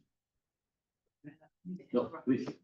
I think my experience has been is the principals don't always know because Yeah. they're required to be on site during the school day. Oh. The PTA president sometimes knows, but sometimes safe routes to school isn't their thing. Yeah. So you gotta find the person who's the PTA president designee, who's kind of in charge of safe routes to school. And to be really honest with you, if you really want to get the right input, it's probably 4 or 5 people per school because kids are coming from different directions. Cool. Yeah, absolutely. That would be kind of my input. And you know, if people had infinite time, you can try to go to every single PTA meeting Yeah. and tell them what your goals are and ask them to find the 5 people and you're coming back. Yeah. That's something. I think just quickly, when I look at the overall sheet, I think it's great that you guys are doing this because there was a lot of stuff planned over the years. Yes. And I love the use of AI. Yeah. Fantastic. I think when I step back into some of the planning, the things that I haven't seen exactly called out yet are in the Complete Streets Master Plan. I forgot what they were called, but there was about 10 projects where people sort of identified as key things, 10 or 15. Now, some of them were decided to shelf, like we're not doing, Yeah. or it needs to be reconceived. But some of them are still big looming unaddressed problems that I haven't heard or seen anywhere. And I'll just give 4 examples. For example, Loyola Corners. Like, how do I bike from the Rancho Shopping Center to Fremont Avenue or to Grandeur Avenue? Like, there is no biking route. You can come the other way, but you can't go back. So Loyola Corners was on the list of place to solve. Or how do the kids from the other side of Foothill Expressway come through Loyola Corners to get down to the middle school and the other schools? So just go back there and look at that list of top things because those were defined by Jaime and the commissioners. Yeah. And then the big long list of stuff by El Camino, by city council. But look through that list and see which things still resonate as key priority hot topic areas. I think the school route improvement maps in there are still important to cross check with what was identified and what has and hasn't been done. And I'll take the Montclair map and my broken record with the Arboretum Deodora intersection, you know, that still hasn't been considered for a four-way stop as far as I know. And I also think on those school route maps, they did them for a select set of schools within Los Altos and maybe plus Springer and maybe Gardner Bolus, but it was never done for Cupertino Middle School, for example. So what are the places, or West Valley Elementary, what are the places on those routes that need some attention? And then it's probably in the overall bike planning in the Complete Streets Master Plan. But when Jaime was first planning Crystal Ray Drive and the guardrail replacement, he was also looking at doing bike ped things along that little stretch of Los Altos Road. That, cause that is a school route, cause kids go to Stevens Creek or somewhere else. But, we don't have, Cupertino has a sidewalk on one side of their road and we don't have a sidewalk, nor do we have a real bike lane there. And they've created bike lanes and stuff like that. So I just think that that should remain in our master plan for whatever we're repaving Crystal Ray Drive. Yeah. It's not just bike lane, but also a walking space for pedestrians. And in Cupertino's plans, they're also planning to do, I think it was in their tier 3 phase plans, but they're getting through their first phases, was to do Foothill Boulevard improvements. So just, if we can just have continuous connecting segments. And then ditto on the safe roads to school education. Thank you. And the other things you guys have captured in your document here, even though some have delays, but people, you know, it's always good to move things along faster. Yeah, no, thank you. Yeah, did anybody else have any inputs or comments on just, you know, where we're at with sort of the exercise of figuring out what's left to do? By the way, I should also say, like, I don't know if we'll ever truly be done. You know, I think there's a list of suggested improvements from late 2022, and there's been quite a bit of work towards that, and we should finish that project. I think that's important. My sense is, like, you know, part of why we're here for city council, for the city, is to complete that work. But what I mean is, you know, when we complete that work, there's gonna be other safety stuff that has to happen on these routes, and it's gonna be dynamic, and it's gonna continue to live, and so, you know, that's part of why I wanna go to each of the sites and say, you know, okay, here were the suggested improvements in fall of 2022, but what does it also look like today? And I'm not trying to, like, add a huge amount of stuff, but just make observations and just be realistic about where things are. Okay, cool. And your point, Stacey, reminded me too.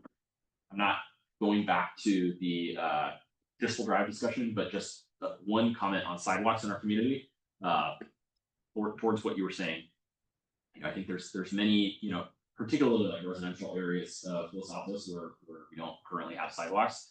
But there's a lot of areas Los Altos where obviously we do have sidewalks, you know, and I think they serve a purpose.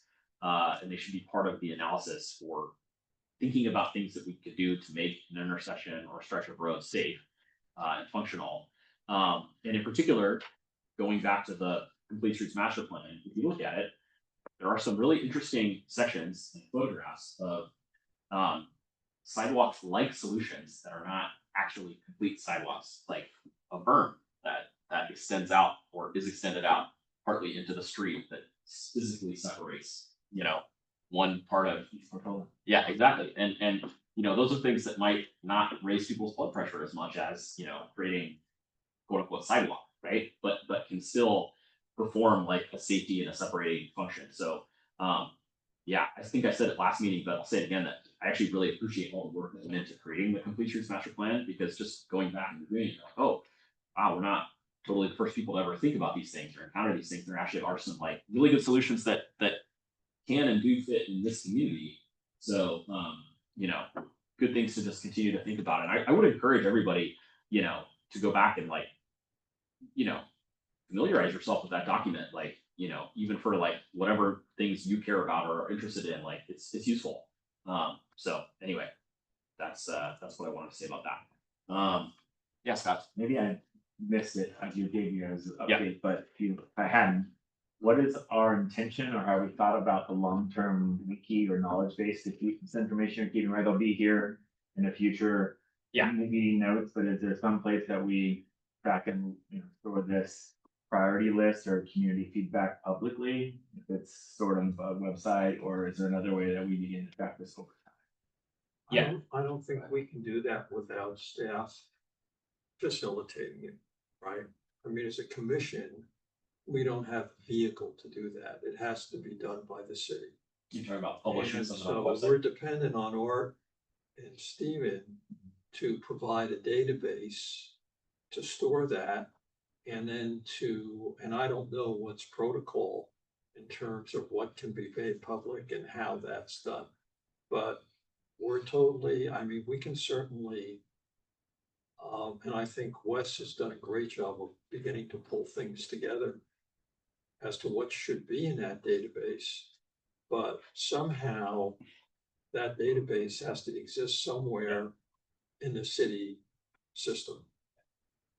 Scott, to your Because we're point, not gonna have our own system. Yeah. That doesn't make any sense. I want to add to that, Steve. Thank you. And then I'm sure, Stephen and Art may have a view. But to your point, Scott, no, I don't think we talked about it. You didn't miss it. So thanks for raising it. And it is something that I've been thinking about. And, I think, Steve, I hear you, but I think we can contribute to the creation of whatever content or material, is useful from this exercise. I'm currently doing that. Like, and I think right now, like Tony and I have worked a little bit on a spreadsheet that just shows what the original suggested improvements are and what the status of those is for each school, each Safe Rock school. And I think that is currently, we're working on a spreadsheet that ultimately we will Yeah, finish. but in addition to a spreadsheet, you Yeah. need a document database. Yeah. right? Yeah. That you can search through and you can easily identify in some Yeah. organized fashion so that the next group of commissioners Yeah. doesn't have to go through the same process that you're going through. I think, yeah, for sure. One thing I am recognizing is, obviously there's some challenges created when we go from like one regime to another one of, folks within the city and on this commission and anytime you have turnover, people come to go, we're losing things. And I think one thing I'm struck by is, this commission and the city has been doing really valuable work, and it would be great to not lose that work, over time, or do as much as we can to like preserve that and make it easily accessible. And so, yeah, I don't have like a one-stop shop solution for that, but I agree with you. And I would love to see us do more to preserve that and have it be available, yeah, for us, but for like the city, like, and for everybody who lives here and interacts with Los Altos to be able to stay on top of. So, yeah, I personally would be happy to contribute to that and help shape it and figure out what's possible and what's easy, what's not too burdensome to propose. Yeah. And also where this is not within these, the work plan was not for you to create that, but ultimately identify the gap. So I just wonder, Yeah. as the next step, as we think through what this looks like, how do we track it? It could be low. Yeah. Low, a low tech solution versus a database system, which is more high tech, but here. Yeah. it's something. I'll say this is if we produce whatever outputs we produce, it goes into the meeting records at least. Yeah. So at a minimum, we do that. And then, we can maybe, when we go in front of the city council. Yeah. We can propose something that we would need.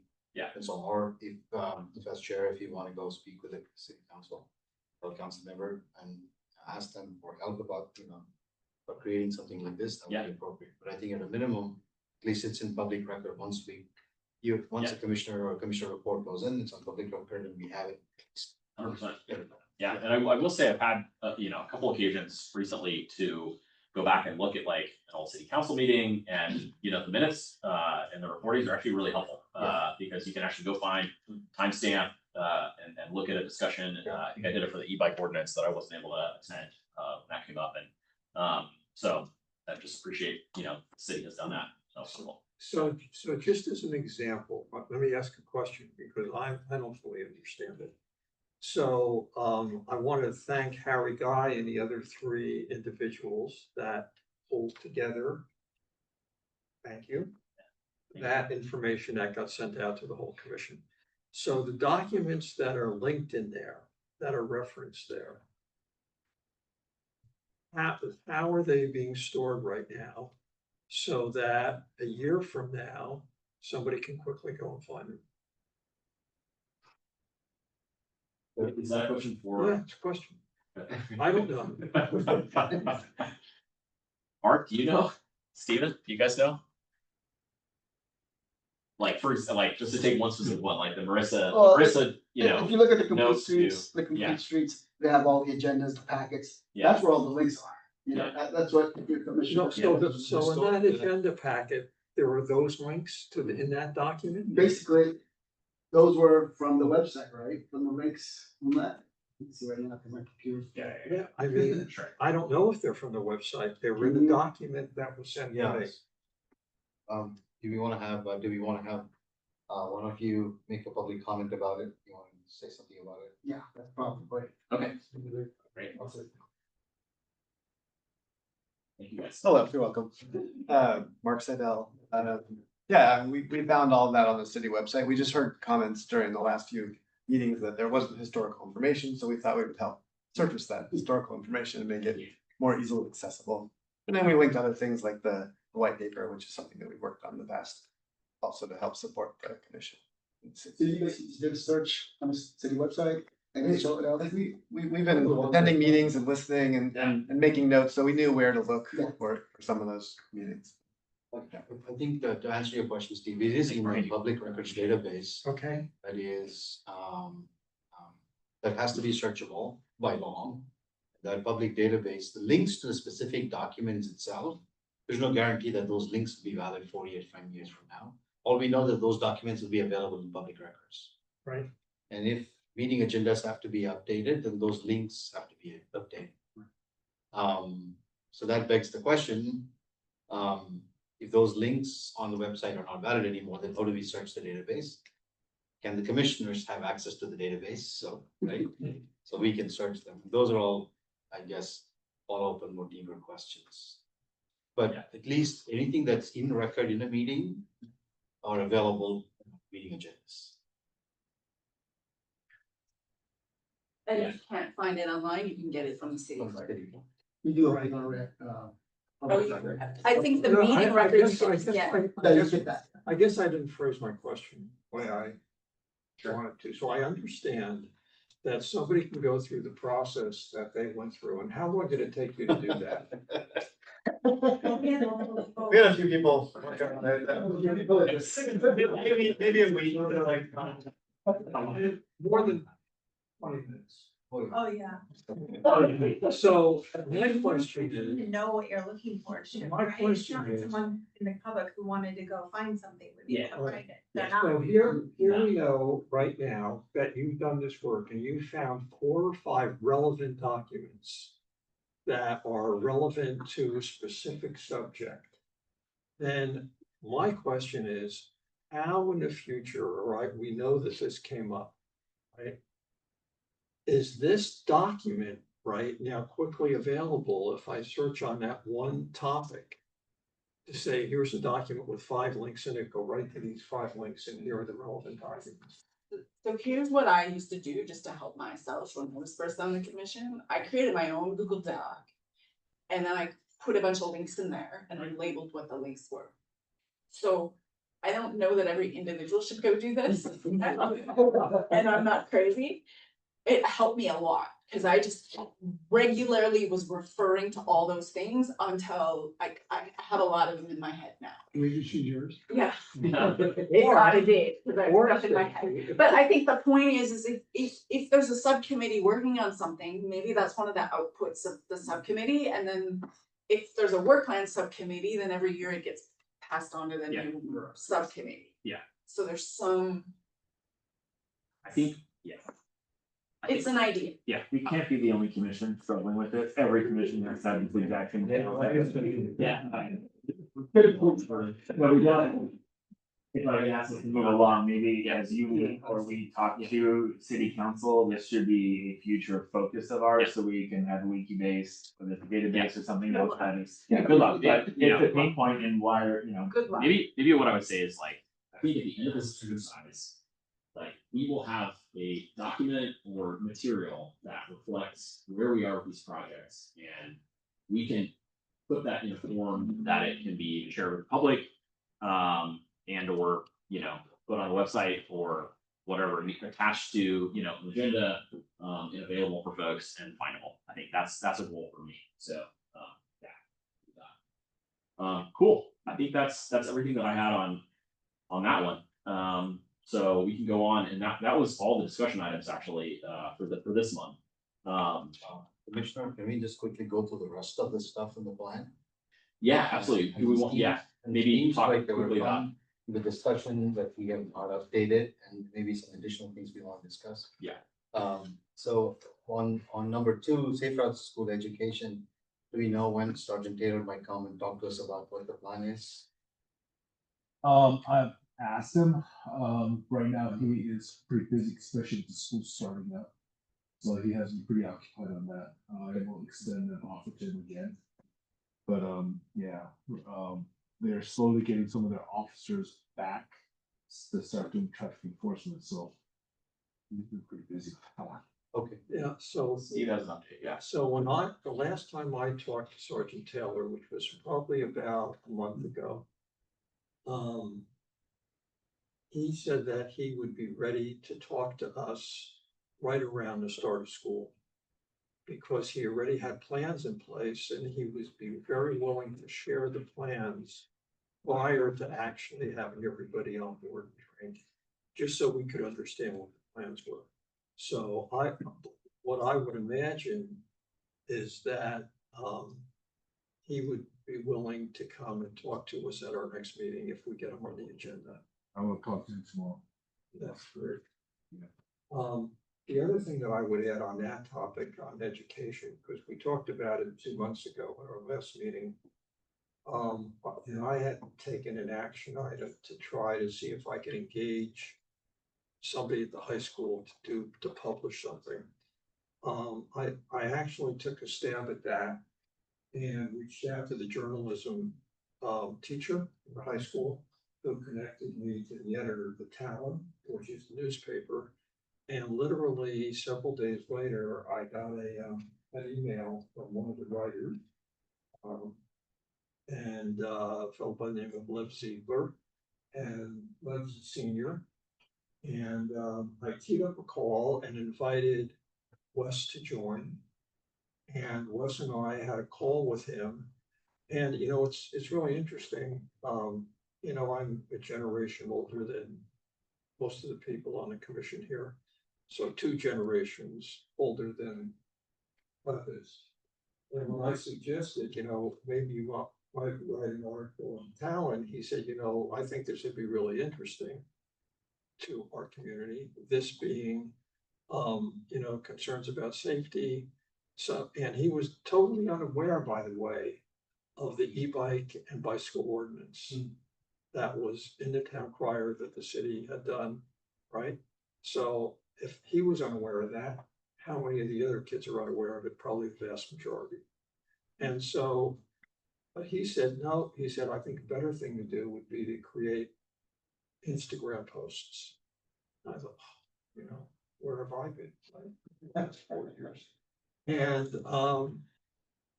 you know, because that's what my grandkids, where are they? They're on Instagram posts. And so he is taking that on. And I don't know when we're going to see that, but I'm optimistic. So that's just one small initiative. We've got another high school and we've got 2 junior high schools. And I think those are where you can reach kids and make a difference. And so what I'm thinking about is how do I reach the same audience at another high school and at both Egan and Block. So that's where we are. Yeah, thank you, Steve, for doing that. And Oh, and Wes, thank you. And Wes sent basically a list of resources that he can reference. And get himself started. yeah, And, sure. our Sorry, references for what? references. Well, he's gonna to- write about it. And Okay. potentially publish like an Instagram post. Yeah. And so basically, like, we had a conversation, and like Steve mentioned, he was not aware of a bunch of the recent stuff around like the e-bike ordinance. And so we just shared with him literally the most recent town crier article about the city council meeting, the language of the law.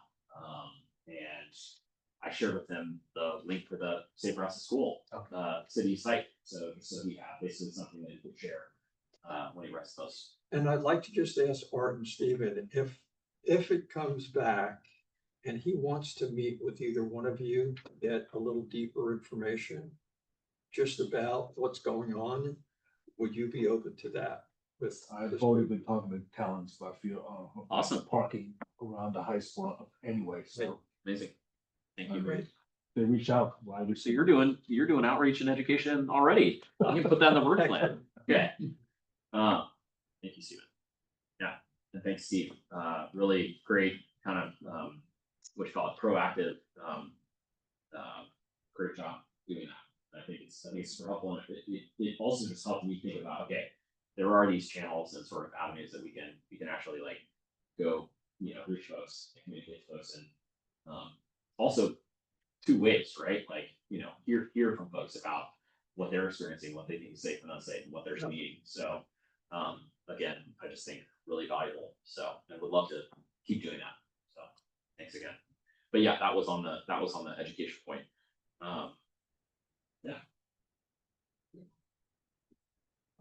Cool. Did we want to go through some more of these? Yeah.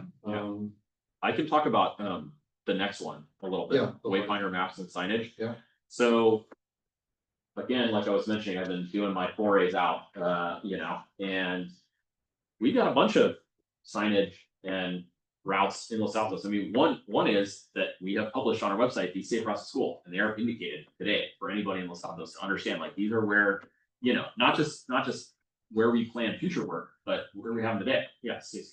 Sorry, I don't mean to interrupt Yeah. you, but wayfinding has a concept. Yeah. And there was a committee off the VTA and VPAC, I think I've mentioned this before, with members from Palo Alto, Sunnyvale, Mountain View, that were working on sort of ideas for standardizing wayfinding around the county. Love that. Yeah, so I think, like, when we think about our plans, not just wayfinding, but look around and see what everyone else around us is doing. Yeah. So we're benchmarking against something. 100%. So I used to live in Midtown Palo Alto, and I bike there all the time, and they've got there's like the Bryant Bike Boulevard over there and a bunch of good stuff. And so I was actually like, okay, I'm gonna research that a little bit. And I looked into it, and the one of the officials in Palo Alto, her name's Sylvia, who worked on that over the years, is still there. And so I emailed her and said, hey, would love to connect and see if you can share anything about, how you guys have put that in place and expanded it and built on it over the years. And she's out of town this week, but we'll see if we can hear back. But just trying to figure out how we can learn from, again, what other communities have done really well. I also do notice that, in addition to, Los Altos, we have maps for Safe Routes to School. We do have signs like Los Altos Avenue, where I've been biking a lot, happen to be there, has signs indicating that it's a bike avenue. And there's obviously the cycle track on Almond, South Good signs. Yeah, exactly. And I think you're giving us too much credit. yeah. Well, no, I'm just saying, like, we're not starting from nothing. We're not starting from scratch. I would love to, again, I feel like I'm doing a little bit of detective work, like forensic work. I'm sure, Mark and Jill, you're gonna tell me that there's already resources out there that you guys have seen. But in the absence of that, I'm just trying to, do some detective work. I would love to understand if anybody has anything, any knowledge of, how our existing bike signs came to be. Would love to understand that, but clearly we do have them. And I think they're really helpful too. We talk about education, and I think, you can imagine that if you go to a school community and you show them a map, that's gonna be useful in some form. But I think about, just as somebody who lives here and gets around, how do we think about where we're gonna buy to and from, right? And how do we think about what's safe, and how do we keep ourselves safe? And one of the ways is you look at the map yourself and you make decisions for yourself about your understanding of what a street is like. And, you know, one of the things that has helped me, like I mentioned, you know, it's very visible and clear in Palo Alto, is you understand when you're on just a residential safe street, it's not seeing a lot of vehicular traffic, that maybe has striping, maybe has a bike lane. You know, it's clear that you're gonna take those cues and you're gonna just use that street, whether you saw a map on the city website or not. And I think signage is an important part of that. So I think we should strongly consider where we, you know, and this goes back to the point earlier around creating a network that goes from Rengstorff to El Camino to Distal to the high school, right, Merritt, etc. And we should double down on that, right? We should say this is the way that kids are already going, and this is the way that we've already indicated is as safe as we have in this community. And we want to encourage kids to bike, so we should sign it. We should indicate to people that this is the way that they should go. And I'm just laughing because it feels like kind of obvious, right? And so I would love to, you know, continue to explore that. And I know we sometimes have issues with like, well, is this the right way? Or, you know, does the community maybe not like to see a sign of some kind? But I think there's ways you can do it in a tasteful way. I've seen it work really well in Palo Alto and other places, including Los Altos. So yeah, that's kind of my report, I guess, on that one that I've seen so far, and would love to just keep the work going there. And yeah, anybody who has any feelings or views would love to hear that too. Yeah, that sounds good. Okay. All right. Yeah, I just wanted to address the email we got from Safe Routes DTLA. Yeah. Asking about a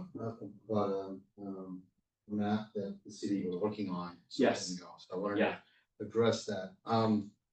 Just my recollection was that app was developed by a consultant. Right. Alta, yeah. No, it was not Alta. Oh, okay, different consult. Yeah, it was a different consultant, Jaime and this company. Okay. And the app actually belongs to them, not to the city. Although I think there may be an initial project that we did with the funded part of it, maybe, Yeah. sure. No, I remember that. Yeah. We all downloaded it. And I don't know the status of that, the saferoutestoschool.org, but maybe it's worth investigating to see where it is. But there were other cities involved in it. Correct, they were going to expand that service to other cities. Yeah. But I think it'd be worth to understand where they are. Did they expand it, or did they just kind of let the whole thing die because they're not getting funding from the city? Well, they were going to offer that as a service to other cities and so on, so there was a But if way nobody to wanted the service, then monetize. it might not be. They might not, so that's what, yeah, exactly, so. They're not getting die and dead if they don't read. That's right, that's right, so it would be good to understand where Yeah, it's at. absolutely. Great point. And would love to, yeah, I'm happy to help us look into that and see what the status is. So the staff has any knowledge of it is, or what it is, I mean, it was part of the what do you call it, Safe Routes to School education package. Yeah, it was Jaime's app, his company's app. But also it was support, it was also, it was part of the education package with, And basically, with Alta too, so. I think it's still available to download. But I know it basically it's basically all the Safe Routes to School maps that's in the app. But I think I'll look for it and see if I can find where you can download it. I think it's still downloadable, but I know the city is not promoting the app at all. The city is not promoting the app. No. If it is, if the schools want to adopt, there will be. I think you should be able to download it. I think it's a free download. I think, I'm not too sure. But if it's a paid service, then who would have to pay for the service? Well, it's a paid service now, but I'll look into it. The website's still there. Right. But there is an app. I'll look for that app and I'll give you guys the link, whatever. Yeah. But I know I played with it about when I first started here. Yeah, I think it would be interesting just to understand the status of that, the business status behind it. Yeah. I'll look for it. Yeah, because when it was proposed, there was supposed to be, the app didn't stand on its own. There was supposed to be an incentive program as part of the app that would get kids to use it. And If they used it, there'd be some kind of a feedback mechanism. And then they would get some type of school recognition or credit for it. I don't remember exactly how that worked. Do either of you know if have you deleted the status of the app? Not recently.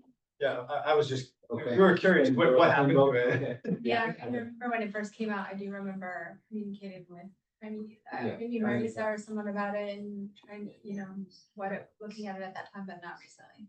Last I remember, it was like in beta mode, they were beta testing it, Right. and then that's the last Yeah. we heard of it. Okay. Thank you. Yeah, and let's get to the bottom of it for sure. We want to try to make use of everything, leverage everything that was, done in the past. Okay. So then, yeah, downtown safety improvements.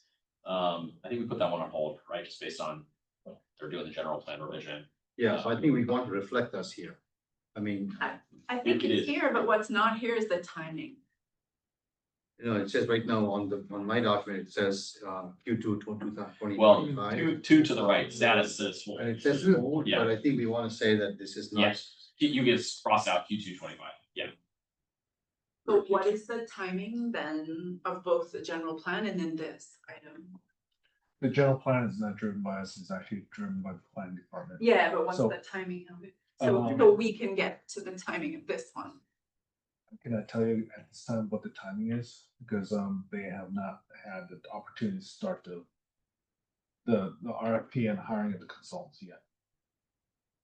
I don't think we're gonna get a general plan this year, like, yeah, so Stacy, this one's not gonna happen this year. What's For truly sure. looking at number We're looking at number 2, downtown safety improvements. Number 4. Is it number 4? Yeah, yeah, I think my question's a little different. It's not gonna happen this year, and by the time a general plan gets started, it's gonna take multiple year effort, and I don't know when it's gonna get started, so I think the question sort of is. Well, Like, is there really no 4. progress we can make Yeah, that's a fair point. between that Yeah. and for multi? Number 4 under projects. That's kind of the Oh, I got you. I was looking at them. I know. I would not think we would, because it, like you stated, it is a multi-year process. There's extensive public outreach and so on. So frankly, I don't see it happening this fiscal year. Yeah.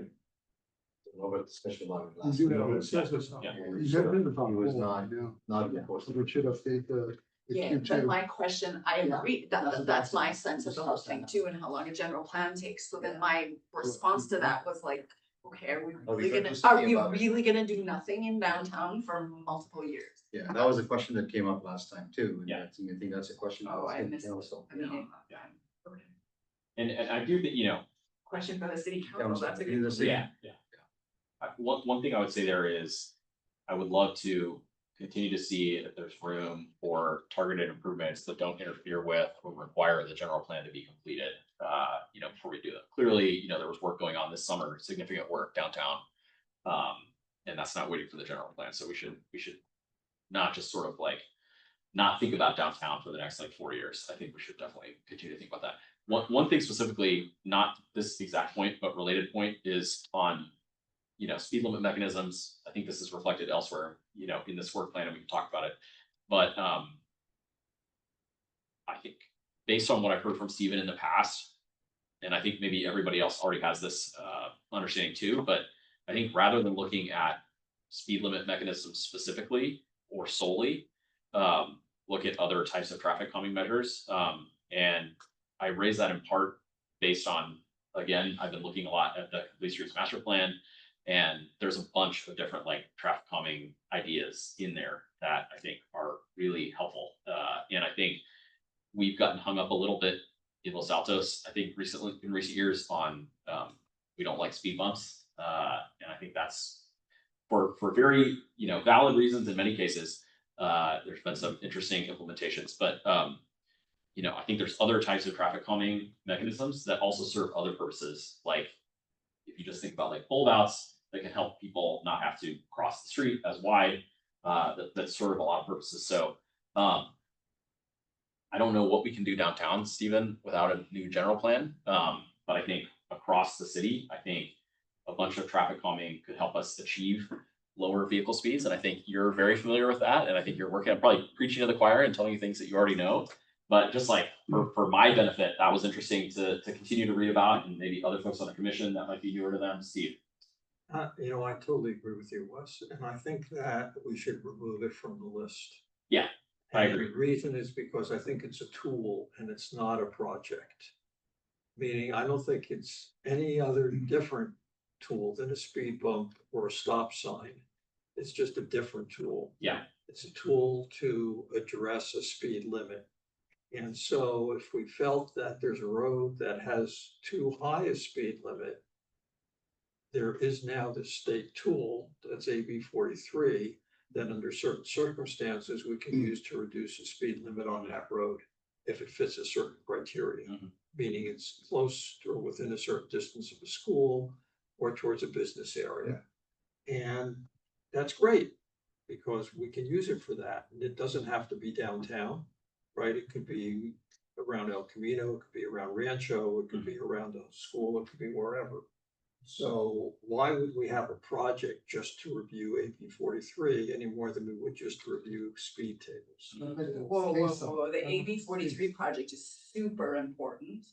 And many other cities around us are doing AB 43 projects because the legislator's given them an opportunity to. Well, that's what I'm saying. If there's a place where it's appropriate, we should then review it in that context. It's appropriate in my opinion, in many places throughout our city, but we need to go through the project and effort to identify those locations, prioritize them, understand what we have to do to qualify for them. Well, the qualification is very simple. In fact, it was in that document that I was don't just think published. it's as simple as.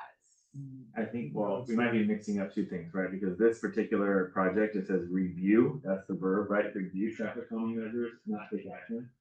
As for what we're supposed to do. And this is specifically downtown, so let's kind of stick to Yeah, downtown and first, then- we can get to the AB 43 later. Project 13 is leverage traffic calming Yeah, measures, I'm so talking- that's, I think it's not right either or, right? Yeah. We have an AB 43 to be addressed, and this was just reviewing. So I guess the question I have is was that the intended word for downtown? I thought people wanted action. So maybe review wasn't the intended word. But we- Maybe it was examine needed measures. Yeah, I think this was also tied to the fact that we were going to do some restriping downtown. And what we were thinking about is to review anything that we wanted to do while we were restriping. And as part of that, we thought, should we also review any ideas of, making the streets one way and so on? And it became clear that, we would do the restriping now, but anything, with respect to more detailed planning as to one way and so on, that has to wait till the general plan. Yeah. But I think there is an open question that Commissioner Banerjee opened, and I think we should bring this to the council when we get a chance, is do we wait till then, or can we do something in between? And maybe this is an AB 43 project at some point. So I think that's an open question. I don't know the commission can make a recommendation. Yeah. But I think, and that's something to think about. Maybe we can discuss that when we get to the strategic goals, is to make a list of recommendations that we would like to see. But then that'll be a future year plan. Well, I think one thing you need to do is differentiate between traffic calming of downtown and traffic calming for the whole city. Because there was a traffic calming plans done before, there were 10 years ago. And they were talking about adding in those circles, roundabouts. Yeah. In all sorts of different locations that it wouldn't work out, but they did a study and had people out there practically different locations. But that was kind of the whole area, but looking at these two things are different between downtown versus the whole city. It's kind of a little confusing to say that, oh, that next month, remind myself, oh, that one is downtown and not the whole city. We actually do, if you go down to 13. I know, we've got, right, yeah. So I think Tom is right. So 13 is just a speed thing for citywide. But Tom is right. There is, or was, it's still there. Still there, it's hard to find, but Citywide traffic calming plan that was done, I think it was more than 10 years ago. it was. Because it 12 was years done ago. before I came on. Right. It was just never implemented. And there were people throughout the city at various points in time that were requesting traffic calming from the city. I'm not sure that I would suddenly go implement this plan. I think the idea on the commission for a long time was this plan needed to be redone. Right. So we knew what to implement citywide. I think where that got lost is we used to have a longer running 5-10 year plan of things the commission wanted to do with, in conjunction with staff. But then we had to move to this 1-year plan. And then this citywide traffic calming thing got lost and it got replaced by traffic calming was simply in the near term gonna be AB 43 citywide. But there's a citywide traffic calming plan. So the question is, do you need to have number 4 and number 13? Well, number Yeah. 4, we have put to rest. I mean, I think that's my, not we're gonna done. happen. Not bad. I think Yeah. I think Suresh is right about number 4 is that take this item to council and ask, like, do you not want us to make any progress downtown traffic calming until the general plan is done and we start our progress? Or do you want us to do something in the interim? But I think the reason it's a separate item, Steve, is that what's on number 13 right now is simply speed limits. Yeah. And the intention of the downtown thing was more than that. And it wasn't an action item, it wasn't a review, it was a study. It was like the proposal of the study to look at one ways and speed limits and other traffic calming measures. So it was like, do a study. Okay, cool. Thank you. I would love to be able to see that as well. So see if we can find any more details on that. On which one? On the citywide traffic calming plan. It's there's. It's posted. It's posted. You want, I can send you. Yeah, absolutely. Sure. I wouldn't implement it. Yeah. The Understand idea, that standard. the idea was that it wasn't the right plan, that it needed to be redone, but yeah, take a look at it. I think, yeah, a lot of the data collected is not relevant anymore. Right, it's all Um, changed a lot, because it's all from the pre-pandemic. too. But just one piggyback on Stacy, the point that you made about, AB 43 remaining an important tool.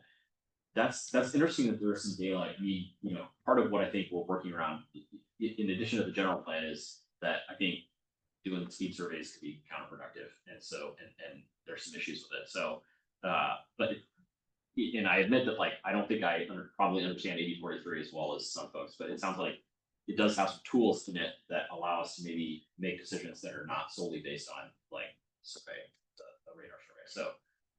Yeah, but for the most case, I think you have to do some speed surveys. And I think to that's lower part of the why- speed limit, right? That's how I Even, understand it. even with AB 43, it's only applicable if the speed study justified what the posted speed limit was at that time. Yeah. So only major difference with AB 43 is it no longer requires us to do a traffic study. Mhm. If the study was valid at the very beginning and the geometry of the road and the surrounding has not changed. Yeah. As long as the existing condition has not changed, the AB 43 allows us to continue implementing that speed limit. The AB 43 also states that there are certain districts, like schools, business district, that has certain parameters met on it. You could reduce it down to 25 miles per hour, or including the seniors, a lot of the senior centers. Okay. So there are certain mechanisms that can be done. Unfortunately for us,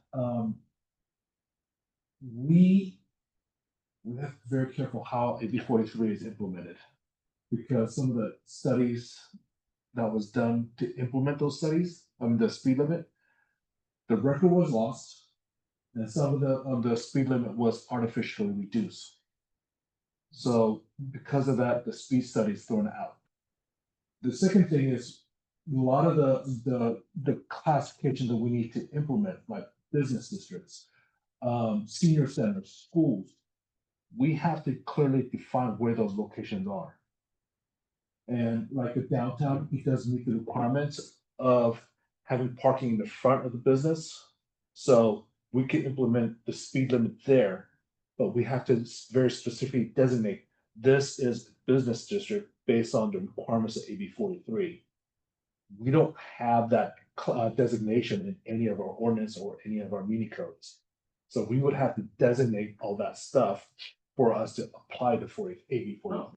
Okay, I think unless I missed it when I was absent, what I would recommend is that you start rather agendizing the entire work plan is fantastic, that we can keep reviewing it, but I think every meeting, pick one or two of these totally. We did do that today. and drill into them. And Yeah. AB 43 is one that needs a drill in. 100% agree. And in fact, I mean, I think I'm hearing from you, Stephen, that like there are elements of this project that we can move forward. There are Yeah. some elements. Okay, I like mean, that specific piece of it. Yeah, I mean, like school zones, Yeah, in downtown. Yeah. Well, the downtown could be another one, Yeah. but for within school zones, we already started reducing the speed limits out there. But unfortunately, we didn't put up all the necessary signs to note that. So we're trying to go through the process of identifying what are all the signs that's currently out there so that the speed limit could be implemented in school zones. And I think this notion of schools and business district, this is all fantastic. I think, and I'd like to see the school ones corrected too, but this will only cover some part of the city, so I think when you bring AB 43, it would be good to understand what's possible with the law. Where do we have the data, where do we don't have the data? And for the places we don't have the data, what are our other options? Cause I think there's some ability to do surveys today and then take some reductions thereafter. But I haven't read it in a while. So I think going through this. Yeah. In full detail would be really helpful. Totally agree. Stephen, maybe this is a dumb question, but could we have like the city attorney give us a debrief on like AB 43 or? Actually, there was a presentation by the city attorney about 6-7 months ago. Okay, awesome. To council. Is that, okay, to council in the To meeting, okay, council all right. in open We forum. can take a look at that, yeah, okay. There is a white paper that was written, basically what I just explained to you. Yeah. Is the summary of that. I mean, last time we discussed that possibly doing that here because we may have questions. Yeah. So just listening to the video may not be useful. Yeah. We'll ask the city attorney. Yeah. Or in Maybe fact, tell her, like, put it in our, we'll put take a in look our at commission the packet. video, but if she could also, that would be helpful too. The West, it's almost like put it in our packet, send all the commissioners to the link of Yeah. what was presented to council and the written thing and the presentation, so everybody looks at that before the meeting. Yeah. And then there can be a more informed. Yeah, 100%. Conversation with questions, yeah. Because I admit, me personally, I don't know about others, but I have been confused about exactly what it authorizes and requires, so. I can take a look as well. Yeah, I think you could absolutely agenda that for, next month, so, and talk it out, so, thank you, appreciate that. So I think maybe what we do on this one is just kind of start, I think, well, I don't know about, yeah. I think the outcome of that let me try to summarize, the outcome of that, agenda item number 4. Yeah. For downtown is that, what the review is not something that we're gonna go forward this time, because the way we were envisioning is not what is possible. Yeah. But our recommendation to council is to see what can we do. Yeah. In while we're waiting for general plan. Yeah. Specifically about downtown. Yeah. And how can we apply AB 43? Yeah. In whatever we do, in the meeting. Yeah. Okay, sounds good to me. I think we can update it that way. Okay, cool. I don't know, do we need a census or? Yeah, that's a good point. If we want to actually like have that be our view, and update accordingly, yeah. I don't have any issue with it. Do we want to actually vote on? No, updating? I don't think we need to vote. Yeah, okay, yeah. I think everybody. Everybody understands that. Yeah. Okay, cool, great. Thank you. All right, next one was review bike parking locations supporting additional bicycle types. I think that's still in the works. Is that right, Stephen? I'm sorry, I missed that. Oh, yeah, no, sorry. We were just talking about, this is also downtown. And I think then so we can skip the other items, maybe we can visit next time. Yeah. Just a time. Sounds totally good to me. Well, Stephen said he had already had a whole plan for that. So I think that we Yeah. need to just agendize it. Isn't that right, Stephen? Yes, sir. Awesome. Sounds good to me. For the Thanks. bike parking downtown. Okay, so then I think we can wrap on that discussion item and we can move on to city staff updates. And it'll be great to have some updates on some of these items on the one. So I just have a quick question on the next, is the next one San Antonio Road? Yes, and I'm super interested in that one. So I only have a question on that, Yeah. which is that because I live close to San Antonio Road, not within 500 feet away. Yeah. Super. So my question is this, school started 2 weeks ago. Right now, there is no bike lane from El Camino to Los Altos High School. It's gone. Because of what the water company has done. They've eliminated the bike lane. It's all, the line is basically gone. That right lane is closed off 50% of the time. with Southbound cars. San Antonio. From El Camino to the high school, if you're going from El Camino to the high school. Right? That whole right lane is been closed off where they have been doing all of the pipe replacement. There are metal plates in the road, there are patches in the road. It's, if you drive on it, you'll know that you're driving on that kind of a road, right?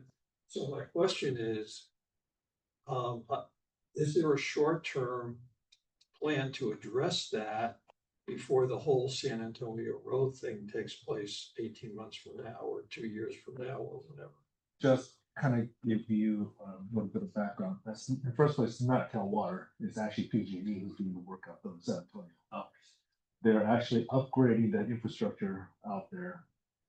I've been kind of harping on them to get the trenches repaired so that we can finish the project. We've tried to push them as much as we can, but in the process of construction, they allow the permits to lapse. So right now, we're in the process of reissuing a permit for them to finish the work. And we're trying to get them back out onto the site to complete the project. And that's where the challenge is coming in now, is try to get them to mobilize and finish the work. So once the repairs have been done, they should put back what they took out. Is the requirements. Sorry, it's a little bit off topic. So did the city pause that work because their permits lapsed and then we don't have a way to? No, Are we able to emergency grant them a permit like in 24, 48 permit hours? has already been issued. Oh, they're just not Okay. bringing their people Yeah, back. it is their scheduling. That is the challenge. Got it, okay. I think throughout, I've said this before, but throughout the city, whenever we have utilities work done, please stay, I told Jim Sandoval this too, stay on top of them, because when they leave, they make a mess, especially the bike lanes and the stripings. Yeah. Good point. So I just think it's something that will have to be addressed, I assume. I don't know if so do they pay for the complete redo? Is their responsibility to put back what they took out. That's part of the condition of the permit. Put back what's been for. I think the experience has often been though, is that utility companies don't do that. We do have an inspector. It requires staff to like receive. Exactly, make we sure find that out, happens. make sure we finalize that and make sure that they do it right. Okay. All right. Thanks, Chief. Yeah. Let's do it. Steven? Wes, I'm sorry for my turn? interrupting. Go ahead, you were asking for commissioner reports. No, we're at city updates. No, we're gonna do staff updates, then we'll do reports. Got the list there, Steven? Oh, yeah. Take a quick 2-minute break. Yeah, absolutely. Let's take a 2-minute break. Yeah, good. Everybody's fine. Dance. Water one. You know, Yeah. Then a pause recording. Yeah, can you pause it? Yeah. PC, that's why.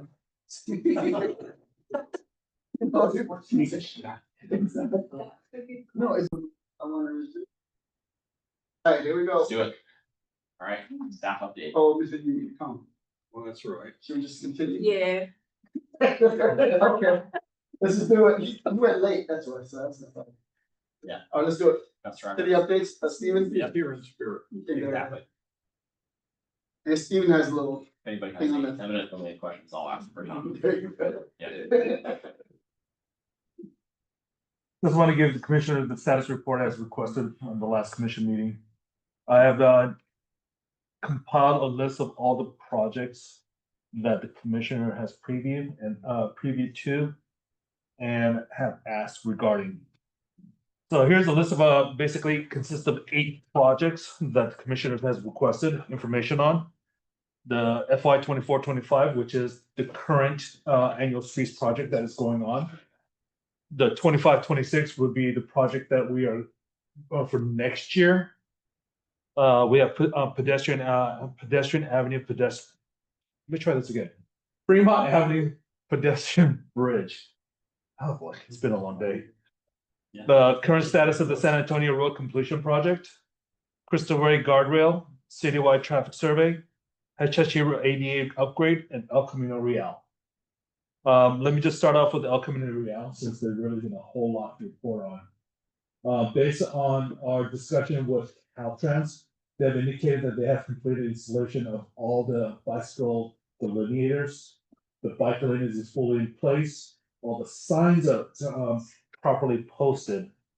What they're saying right now is they're still going through and installing it. I want to say 300 traffic routes within the limits of the project. 300 traffic routes. So that because of that, they're right now projecting to be done by November of all the installation of all the traffic routes. So that is the current status of that project. I will start with FY. Oh, Sorry. For example, the enforcement, who's responsible for that? Is just the local city PDs or? El Camino is state jurisdiction, but we do have an agreement with CHP and the state to do enforcement out on El Camino. So our place does do enforcement out there. There was an Amazon truck parked in those lanes. We'll tell The it. driver was gone, I was waiting there. They were gone for 10 minutes. Then I was taking video of it and they showed it in the way. I have a video. Okay. And did PD. Yeah, go and send it to you. I did. Okay. Perfect in action. And just to go down the list, the current status of the 24-25 annual streets project. I know that Art. Oh no, he did not. Based on the preliminary schedule that the contractor has provided us, the work has commenced on August 21st. They started along El Monte. They're currently in the process of upgrading all the EDA ramps along that route. As of yesterday, the last ramp I saw that was completed was El Monte and University. And they're now in the downtown area right now doing all the ADA ramp upgrades. They started at State and Main. They have installed the ramps in front of Wells Fargo and the street across the street. They're currently working on in front of 107 Main Street, close to where Lala's at. They have that removed today. They should be pouring that tomorrow. So each day they're making pretty good headway. As soon as the concrete is installed, then we're gonna start coming through and start preparing the roads for all the improvements that is being proposed. Also, there is a city webpage and with updated 6 weeks look ahead schedule. It's always updated with whatever is there. Again, that schedule could go, basically move around, but there is an updated schedule. There is a city webpage. Now, one of the issues the contractor did have with getting this project started was we have a very unique truncated dome. So we're trying to acquire the necessary truncated dome. We have to change our standard a little bit, but we are meeting the intent of what the council is asking for with respect to this truncated dome being cast iron and being durable and so on. So the schedule you see right here is the preliminary. Can I ask you something? Yes, sir. What's the truncated dome? Those little dots on the sidewalk Okay. that someone of disability is able to detect prior to going out to the Gotcha. road. The yellow. Fluorescent yellow bumps. ADA. Yeah, it's basically, the code basically says it Yeah. doesn't have to be yellow, it just has to be color contrast. So the schedule that they have provided right now, this is a high level. This is what they're proposing to do as a schedule. Right now, the intent is for the micro resurfacing to be completed this fiscal year. So right now, we're taking priority on micro surface area first, so that's where the contractor is going out and removing, replacing all the concrete ramps and so on. So that's where they're putting the emphasis. Once that location has been completed, then they will shift gear to all the places we're gonna be milling out the road. Because that's gonna take a little longer to complete. So we wanna make sure that this year we get the micro surfacing done. Right now, they're showing the schedule to go all the way up to December of this year, which I don't think that's gonna be possible. We may have to suspend the contract about October and pick up the next fiscal year or next calendar year. Just because the weather, even though weather's saying that we're in a La Nina, it's gonna stay warm and we're not gonna get as much rain. As soon as the temperature drops below 50 degrees, then we cannot be paid. So even though this is what is being proposed as preliminary, it may be adjusted accordingly. For the 25-26 annual streets projects, we have already gone out to request for proposals for consultants. We have received a total of 3 proposals. Staff is in the process of reviewing the proposal that has been submitted to us, and we're going to determine which consultant will be the best selected for our project. It is right now scheduled, or our internal schedule is to go before council on October 14th for award.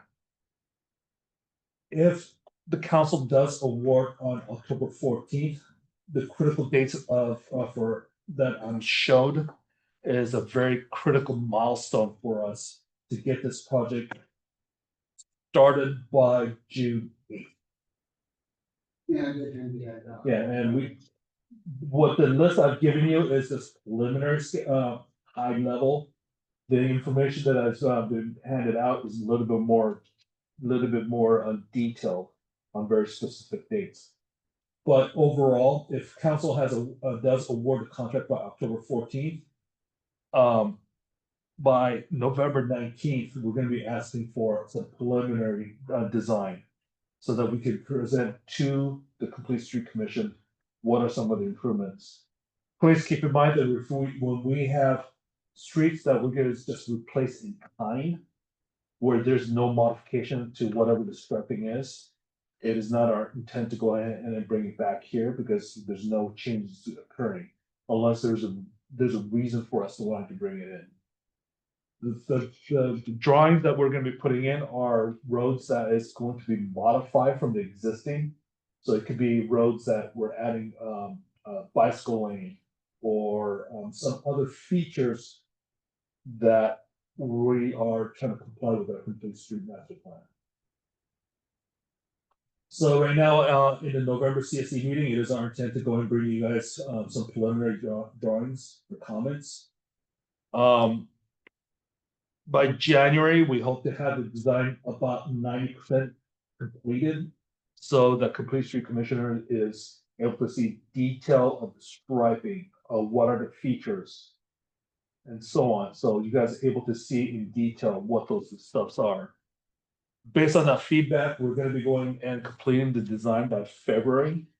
The reason why February is very critical is because by the time the plans are completed and by the time the council awards, we will have about 3.5 to 4 months to go through that process because we have to advertise for at least 21 days. So we burn a month. It takes us about 5 weeks to get into council agenda and for council to award the contract. And then it takes about a month for the contract to get all the contracts, all the submittals, so that they could go ahead and start doing the work. We are trying to be very due diligent in meeting that June 8th deadline because we don't want to be in this situation where we're in right now, where because of all the back and forth that went on with respect to the plans, securing of the materials, we're actually starting a little bit late. So we want to be and mindful of that. So I'm just giving you guys a heads up. This is the schedule that we're going to be following. Steven, are you done with this? Yes. Can I quick question? Yeah. Would it be possible for us to review the initial list of projects that would go out? List of streets that we do resurfacing. Yeah, basically I'm following the list that was approved by the commission. Okay, can we just review it next time? Yeah, no problem. Yeah, so we can bring that back. Yeah, no problem. Yeah, so. Do we show it? Like, Yeah. Well, let's set the next. yeah, Let's agendize it. Yeah, let's agendize it and then we can, Yeah. I think it's already in public, yeah. yeah, exactly. Yeah. But we'll- Yeah. but Yeah, it'd be good to review it, and the primary goal is to see if there's anything that, you know, that your safe routes to school, anything that touches on safe routes to school. And if there are any improvements we wanna make beyond just resurfacing, is there an opportunity? I know that you've already gone through it, but and we have discussed this briefly, but I think it'd be good for us to.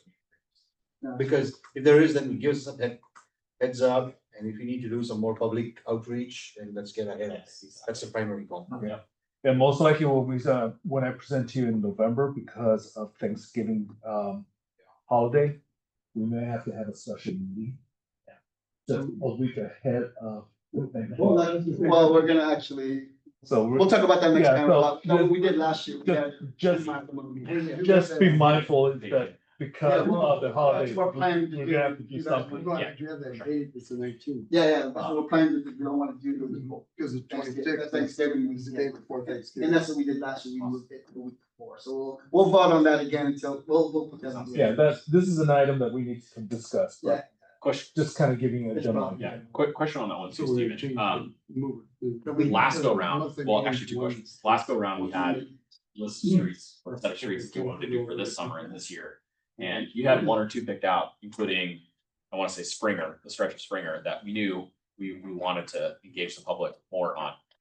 I guess we can save the firepower for next month when we actually agendize this and talk it, but is there anything that you see and need to build in a little buffer for any specific street sections so far? Do you have any sense of that? Springer is the Yeah. only one that I Okay. think is gonna be controversial. Okay. Springer, just to let you know, I've recently been found out that we actually own all of Springer. Oh, interesting. We That own- will not be Before we equipment did for, all yeah. the part, Yeah, up we- and down Camino. Yeah, we did. our record shows it is owned into the center of the road. But based on research, we actually own it to the curve face across the street. Okay. Does Well- Mountain View agree? No. Oh, yeah. They will want to agree. We want to Agree, agree. yeah. Let's take it. Oh my Yeah. God, he's talking about the breadth of the street, not the length. No, the, Yeah, yeah, Previous meetings said that we did own that Mountain View. Right. Yeah. The other side of the street. Yeah. yes, Yeah, that's what he said. we are finding out that we actually own it. Update that.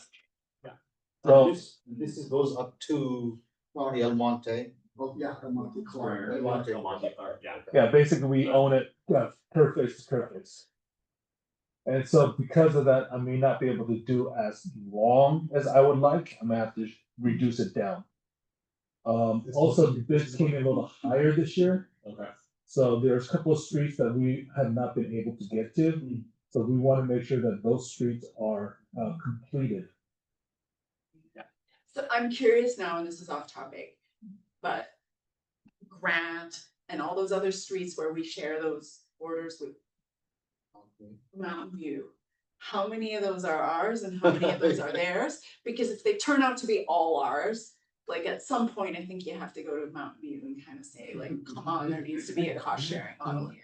Well, thank you. If it is not within their jurisdiction, they have no obligation. You know? They have no obligation, but I don't think Don Cameron is there anymore, is she? Like, Mountain View- like try some sanity, you know, just like some. Cause I think Don would be realistic about it if she was. Yeah, there's like Mountain View impacts, right? You know, so I don't know if that conversation's been had, but yeah. Okay, cool. Fremont Bridge, a pedestrian bridge, the State Water Resource Board has rejected our erosion control protection. So we're at a point where until we come to amicable mitigation for the erosion control, they're not gonna give us a permit for the work. So right now, we're in the process of working with our consultant to come up with several proposals that we're hoping that they will accept. What's the issue with the erosion protection? Right now, the erosion protection that they're proposing, we have actually implemented it when we did the bridge, the vehicular bridge. Because there are sections of the area that is well shaded, there's no means of vegetation to actually take hold. And in fact, it just washes away. Right. So what we recommended was more of a structural erosion protection. They're saying they do not want that. So they're at a point where they'd like us to come up with several different options for them that they're willing to entertain.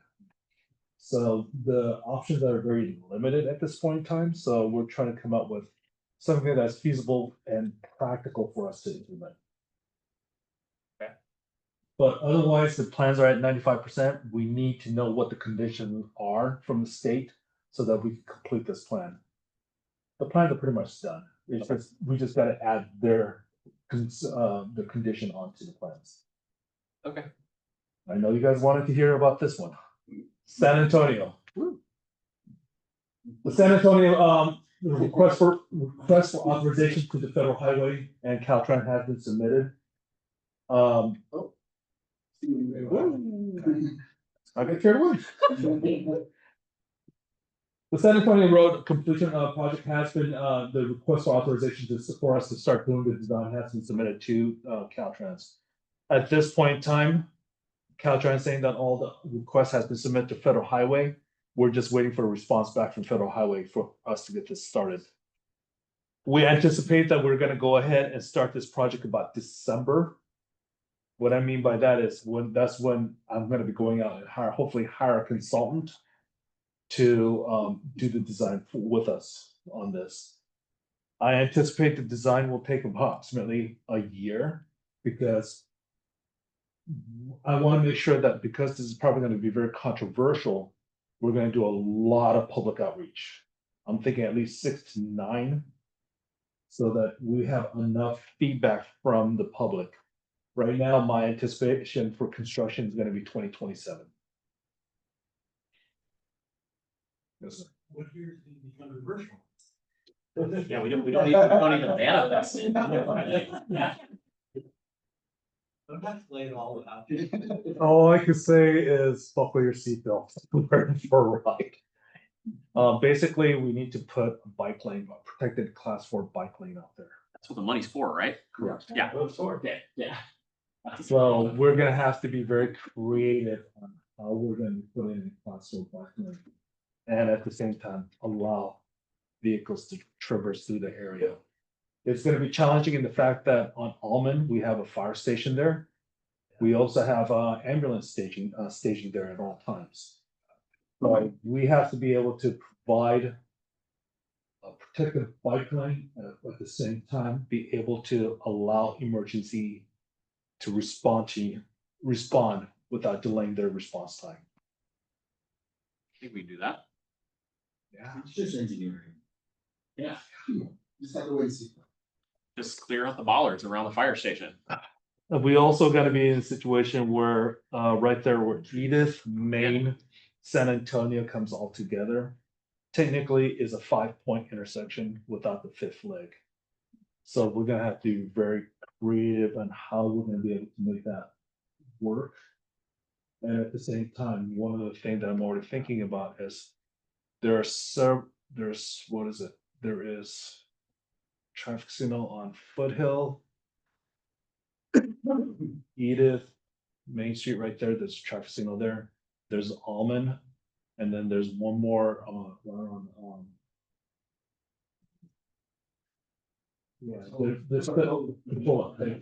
there's several traffic signals along that area. So we're gonna have to try to figure out, okay, how do we synchronize those traffic signals so the traffic will flow? How do we create a bike lane on both sides that is protected. What are we gonna do with the median? Is that gonna be narrowed? Are we gonna get rid of it? Are we gonna keep it? I mean, there's gonna be a myriad of things that we need to consider. So we're gonna be getting a lot of public feedback. This is one of those projects where people I did not know that knew me is coming up to me going, when are you gonna get this project started?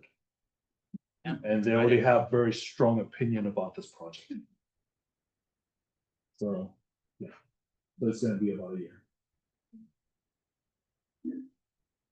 Can we just talk about that really quick? Yeah, and I just want to say like, great, thanks for staying on top of this and driving it, and looking forward to working on it with you. And it's great that funding actually is coming in. You know, I guess I shouldn't jinx it, fingers crossed, but you know. Yeah, exactly. Yeah. Okay. I thought our funding was jeopardized. Yeah. But it's not. Yeah, that's what I heard. Yeah. So I'm just saying until it hits the bank account. We're Yeah. in good. Yeah. We're in good. Yeah. Situation right Yeah, now.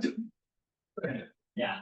Probably mentioned it, but Let's go. Yeah, Because we don't want to well, I would jinx just say it. like, you know, this is one where I think we all want to do a great job. So everything you guys learn and everything that it's possible for us to discuss and plan for, let's just get it in front of us. And I think we will be eager, you know, collaborators on this one with you guys. And yeah, we'll get people in. And I think that's already your game plan, but just want to reinforce that. Thank you. Awesome. It's already done. It was done about 3 weeks ago. If you drive out there, there is new guardrails that now meets current Caltrans standards when it comes to guardrails. Thank you. Citywide traffic survey. I have received a priority list from the police department. At this point in time, we're hoping to get started on the radar survey by mid-September with existing staffing. We have some pressing stuff that we need to get settled down before we can get started on this. On the background, we have already started the radar survey to determine what is the peak time of traffic so that we could start going out and doing the radar survey. Once the traffic survey has been done, we'll come back to Complete Streets Commission and ask for direction. I have on this now, which maybe you can pass back to the police department. What's the thinking on Homestead Road? I know it's a multi-jurisdictional stretch, but what I don't want to have happen is none of the jurisdictions on there do this. Well, they should, the other jurisdictions should be able to do it. Could we check? Is somebody doing it? Yeah. Just so it doesn't fall through the cracks. Yeah, I mean, for us, That somebody has it, they're gonna do it end to end, and they're gonna share the data and partner with everyone else. so anyway, this is a list that is going through on the priority list. They're asking San Antonio to be the first one. Another question, maybe for the police department, what about Fremont Avenue? Fremont is not, Why is that according to Caltrans road classification, Fremont is not collector, arterial. So it does not need a radar survey to be posted at 25 miles per hour. Oh. Interesting. So the roads that have been identified here, and I will verify that for sure. But the discussion I had with the police department is they just want roads that's been identified as arterial, collector, to be surveyed, because all other would be residential, and it should be at 25 miles per hour. Oh, yeah, cause Springer's not on there either. No, good point. Springer. So I will go ahead and verify. Somebody else should put their thinking caps on, besides just me. Miramonte is the other one. I would have thought. So basically, this is their priority list, but we will be following the Caltrans classification map Yeah. to determine and do our. You don't have to answer right now, but as you guys go through this, then the question is, say something like Fremont Avenue, because you're gonna double check, but say it's not a collector. It's not an arterial, I know that, but say it's not a collector, then how is that gonna play into AB 43? We'll still be able to, and maybe that can come up in the AB 43 conversation. It doesn't fall under AB 43. If it is residential, it's automatic 25 by state law. we will only come into play if there's a school in that area and we need to reduce it down for a school zone. Also, based on this, the fact that we're doing a traffic survey, I think we should absolutely be like prioritizing and folding in the AB 43 discussion and other things we need to do to figure out what we're gonna do on speed limit. If that's the case, then if I may suggest, instead of having AB 43 in discussion in the short term, wait until all the radar survey is done. Yeah. Then we could do a holistic discussion. I think my suggestion was just for us to be educated, no, we don't have to. Yeah, exactly. It doesn't have to be. So Or when decision then we making. need, decision time comes for making. Be ready. Because what I wouldn't like to see is if we end up seeing speed limits rise and we don't have a plan for managing that. It's very What's interesting gonna the happen? fact that Yeah. the state of California has AB 43, but it is still, the law is written so that we have to post speed based on 85 percentile. There is a national push right now at the federal highway level to slowly wean off of that. Right. And try to go with other standards, but still use 85 percentile as one of the tools to try to slow down the traffic. Right. So. But I thought the whole Purpose of point of AB AB 43 was to get away from the 85%. It's, yes. That's what we were promised as No. voters. Yeah. Please keep in mind, AB 43 is not the silver bullet everybody's thinking. No, not saying that, but it clearly is designed to bring in other factors beyond just safety. Yeah, I mean, AB 43, basically, if there's roads that keep going up in speed, Yeah. that's what he would address. Yeah. Because they allow us to now, don't require us to do any further speed study. Yeah. As long as the original speed study is valid and it was done properly. Yeah. I guess one question I have, and you may not know the answer to this, but I'm interested to understand, like, once we get the results back from the traffic surveys, how quickly does that change, our ability to enforce existing speed limits, mandate a change to existing speed limits, et cetera, and do we have time to act in contravention of that? We will have that discussion at the time. Sounds good. Yeah. Okay. So it's not like, as soon as we get a new survey, we have to then, stop enforcing or whatever the case may be. Anyway, that is currently the status of all I forgot Hetch Hetchy ADA upgrade. The Hetch Hetchy ADA upgrade has started. It is my understanding that the contractor is basically blowing and going. They have removed, they have done their demolition, and they should start going and install the ramps in the near future. So They can roll this one right now. that is the Great. current status update. Thank you. Super helpful. Yeah, really appreciate it. Okay, we've got our city staff updates for this month, last several months. Do we have any commissioner reports for today? So while our meeting was in progress at 6:30 tonight, our City Heights newsletter was sent out. And in it, two things are relevant to our meeting. One, if you're interested, the Distal Circle groundbreaking is happening tomorrow. If you're not working or you're free to take off at 1 p.m. There is a 1 to 3 is the event that's happening around that. And then the other important thing that I think is awesome that is being socialized is the 2025 annual street resurfacing project is being highlighted. And it links out to our city website. And on it has the detailed list of plans that Stephen had covered earlier, which is the micro resurfacing followed by the mill and overlays. So nicely displayed for the public at large. So thank you for Art and Stephen. I don't know how you were involved with this, but I'm assuming you were. Art was heavily involved. That it is here, being socialized, so not just, And again, make sure you guys subscribe to the city website, the city, so you get these newsletters and all that stuff. You get them. Sorry. Well, the one that you're referring to, the one on Bissell, that's affordable housing. Yeah. That's groundbreaking for. The 99 When I first saw that, I thought it was like applying to what we were talking about Yeah. here. Or was that top low, kind of? but yeah. 99% affordable housing. It's it's 100, affordable housing, groundbreaking in that. Yeah. Not working in streets. That is correct, but it is correlated as in there's new housing being developed and Yeah. it will be a part of that. So two pieces. That's another part.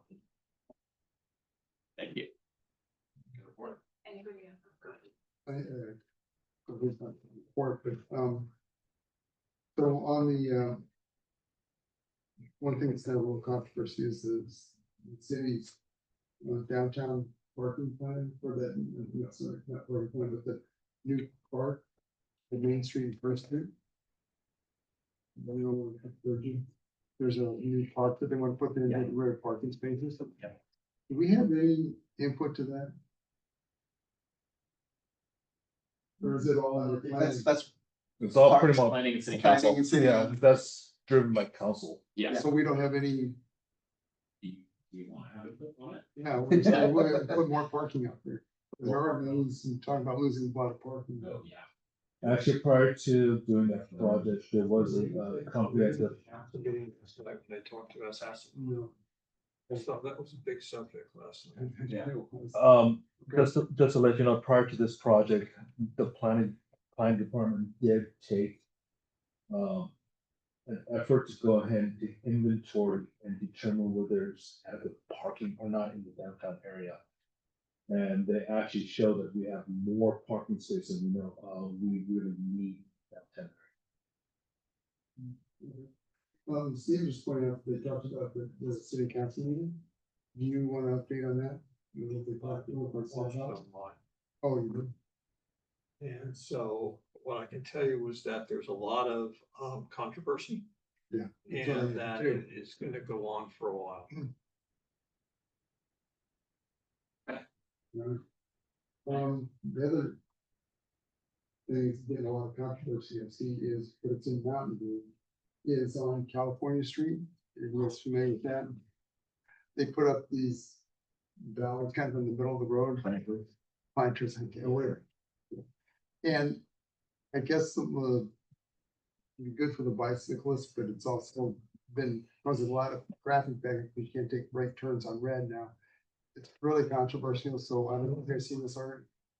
So I'm just saying that it's controversy there, that we may not want to do that. I don't know if that was something that we thought about doing in some streets, but it's pretty controversial. And I would say we didn't want to go that route, but I didn't know if you guys were in that, your plan or not. They just put it in the last month. Where's it at? Yeah. On California Street. And, you know, there's several corners, but Esquilo, I believe, is one of them, but it's just been put in. Okay. You know about that? I need to comment on what you said, Tom. Yeah, if you get a chance, you want to see one of the more complicated streets repaving with bike lanes, in my opinion, I've ever seen is California Street in Mountain View. With very interesting furniture structures to keep cars out of certain lanes. It kind of reminds me of what Jarden was like, but ultimately, much larger. And probably people have opinions on it on many sides, but it's, even for, normal drivers, I think it would be confusing for the residents and other people. It's fascinating, and maybe we can do a retrospective on what them and their DPAC in the future to see what they've learned. But I'm like, there are two people approached me and asked me about it. I'm like, I don't have any insight besides seeing it. Yeah, it's a lot of controversy on it's screwing up a lot of the traffic. It's backing everything up. Anyway, I just want to bring that up to you guys. So look at Noted. Interesting. That was it, clear enough, my comments. Everybody else is done, I have an update. Okay, so DTA feedback update.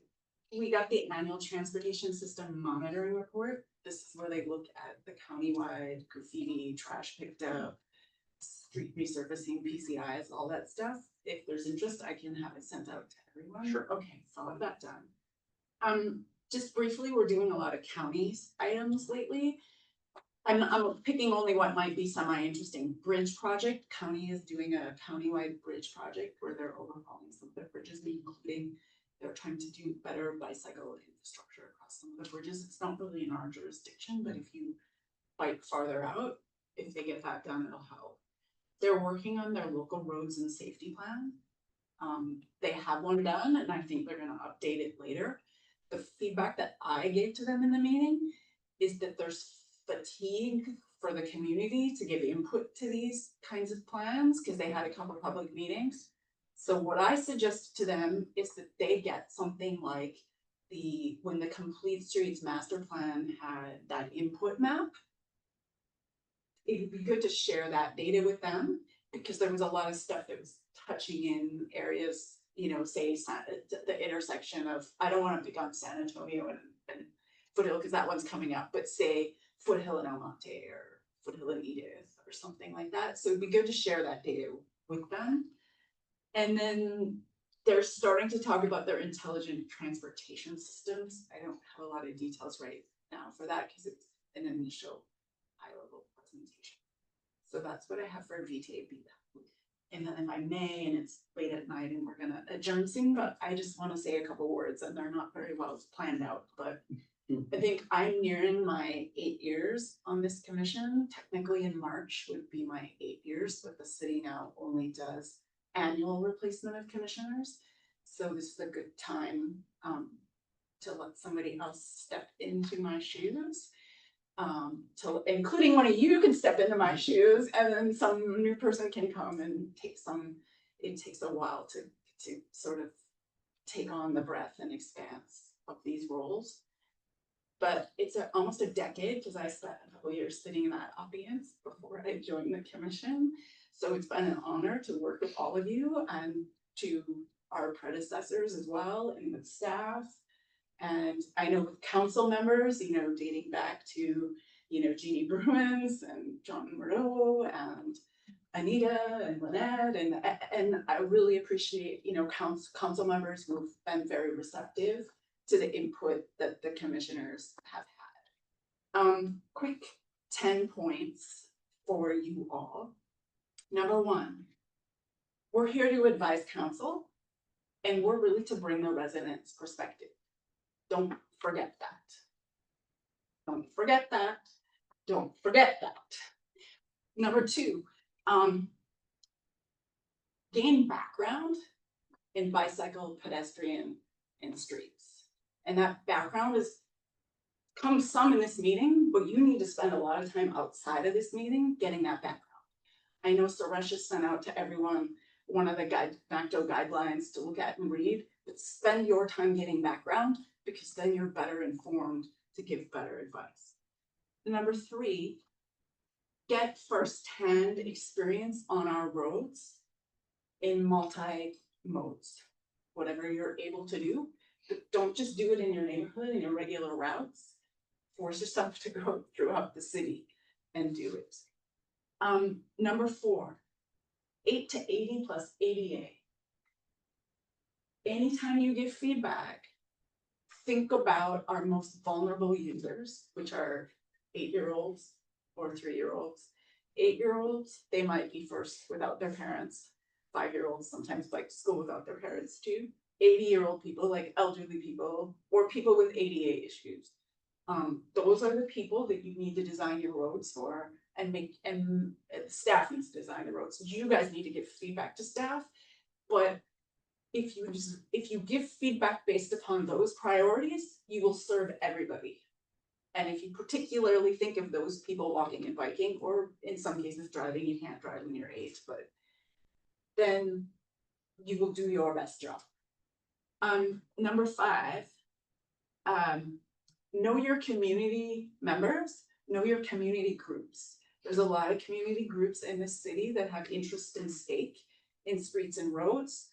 And then there are also some that have, they're regional, and there are school communities. Get your feedback from them at the meeting and the emails they send, but also outside of the meeting. So this requires you to build relationships.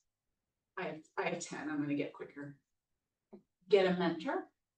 If you don't have a mentor, you should have a mentor, get a mentor. Number 7, be bold. So I think Nadine used to say this when we were specific projects, it was like, be bold. So, and don't forget, streets are public resources. They're paid for by the taxpayers, they're maintained by the taxpayers. They do not, Suzanne Ambiel always said this, and now I've had to become her voice, and somebody else is gonna have to take this job on. They do not belong to the person who whose house is in front of that street. They belong to everyone in the community. So when you're giving your recommendations, you need to remember that. Okay, also challenge the status quo. Because our streets were not designed for multi-modes and they were not designed for distracted driving and the volume of traffic, et cetera, that we have today. Safety, in my book, is number one. And multi-jurisdictional. Homestead Road was a great example. Never, ever, ever forget the multi-jurisdictional areas. Those are our biggest fail points. Because nobody wants to deal with all the coordination, the finger pointing, the who's responsible. When you look at everything, never forget about the other jurisdictions. And find places where you can partner with other jurisdictions because you can do big things then. Number 8. Champion projects. Leave a legacy. So you guys have San Antonio Road upon you, but find something else too. Like everybody have something to do that you leave behind to improve this city. I was thinking about this earlier today and I was feeling like this is bureaucracy in government and all intense compliments is meant to our staff people, but it doesn't always move as fast as we want it to move. But when I thought back over 8 or 10 years, there's actually a lot of stuff that's happened on our streets and a lot more things in the works. So keep moving forward as fast as you can. But what is that saying? Break things? Don't break things. Like move forward and keep it safe. Let's see. Number 9. Aspire to the day when we will have a Los Gatos-like model, which is where residents can submit an issue. It can be a specific corner, a specific spot on the street where they have a safety issue, where they have another issue that needs improvement, and the commission with staff looks at those submissions and decides, we're gonna look at this one, and this one, because we think those are issues, and we're gonna work to individualize spot improvements in those locations. We're not there yet, because we got a lot of big things to do, but strive for getting there. So you become a very, very responsive commission. And finally, I'm not disappearing. So a couple thoughts on that. I know how to participate in these meetings, whether email or sitting in the audience, I know very well. The next thing is I am a resource because after September 15th, I'm no longer on the Brown Act body, so anybody can contact me. And finally, I'm still your VTA BPAC representative, so I'll keep you updated on that. My term goes through June of next year. If you guys decide to pull the rug on me sooner, you can. But I would ask certainly please leave me on to the end of this calendar year because I am the chair of the VTA BPAC and that'll cause disruption, but also happy to stay at the end of my term. If anybody's thinking of maybe they want to do it, come talk to me and also come and attend a couple meetings because it's very different than this meeting and it's a countywide affair. Okay, thank you for letting me talk late at night, but I would just say it's been an honor. Thank you. I'm still available and thank you to staff. Appreciate it. Stacy, Yeah. thank you for the list. And in fact, I made it while I was sitting there. Yeah. in fact, I'd love to take a photo of it if you don't mind. Or if you had the energy to actually type it up and submit it, or if you could send it to.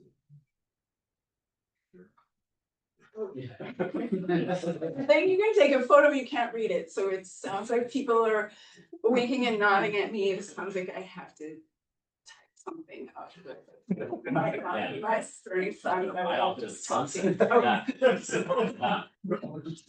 And it might change if you give me a chance to think about it. But As part of this committee, I want to thank you for your time and all your effort and your passion for what you have championed for in this process that we go through. I really appreciate everything that you have contributed to this organization. Thank you. I know I didn't let anybody off easy. So thank you for that. Well, thank you, Stacy. We really appreciate everything, like you said. And yeah, we've got some snacks and stuff too, so hopefully we'll stick around for a few minutes. Yeah, the next thing will be the agenda items. Yep, yeah. Does anybody have anything for the future agenda? You can talk at all. I think we talked about. a couple Yeah. things really good, right? We'll have plenty for you. Yeah. Me. We got Okay, great. With that, let's adjourn. Thanks everybody for coming. 9:20. Thank you. Yep, you got it.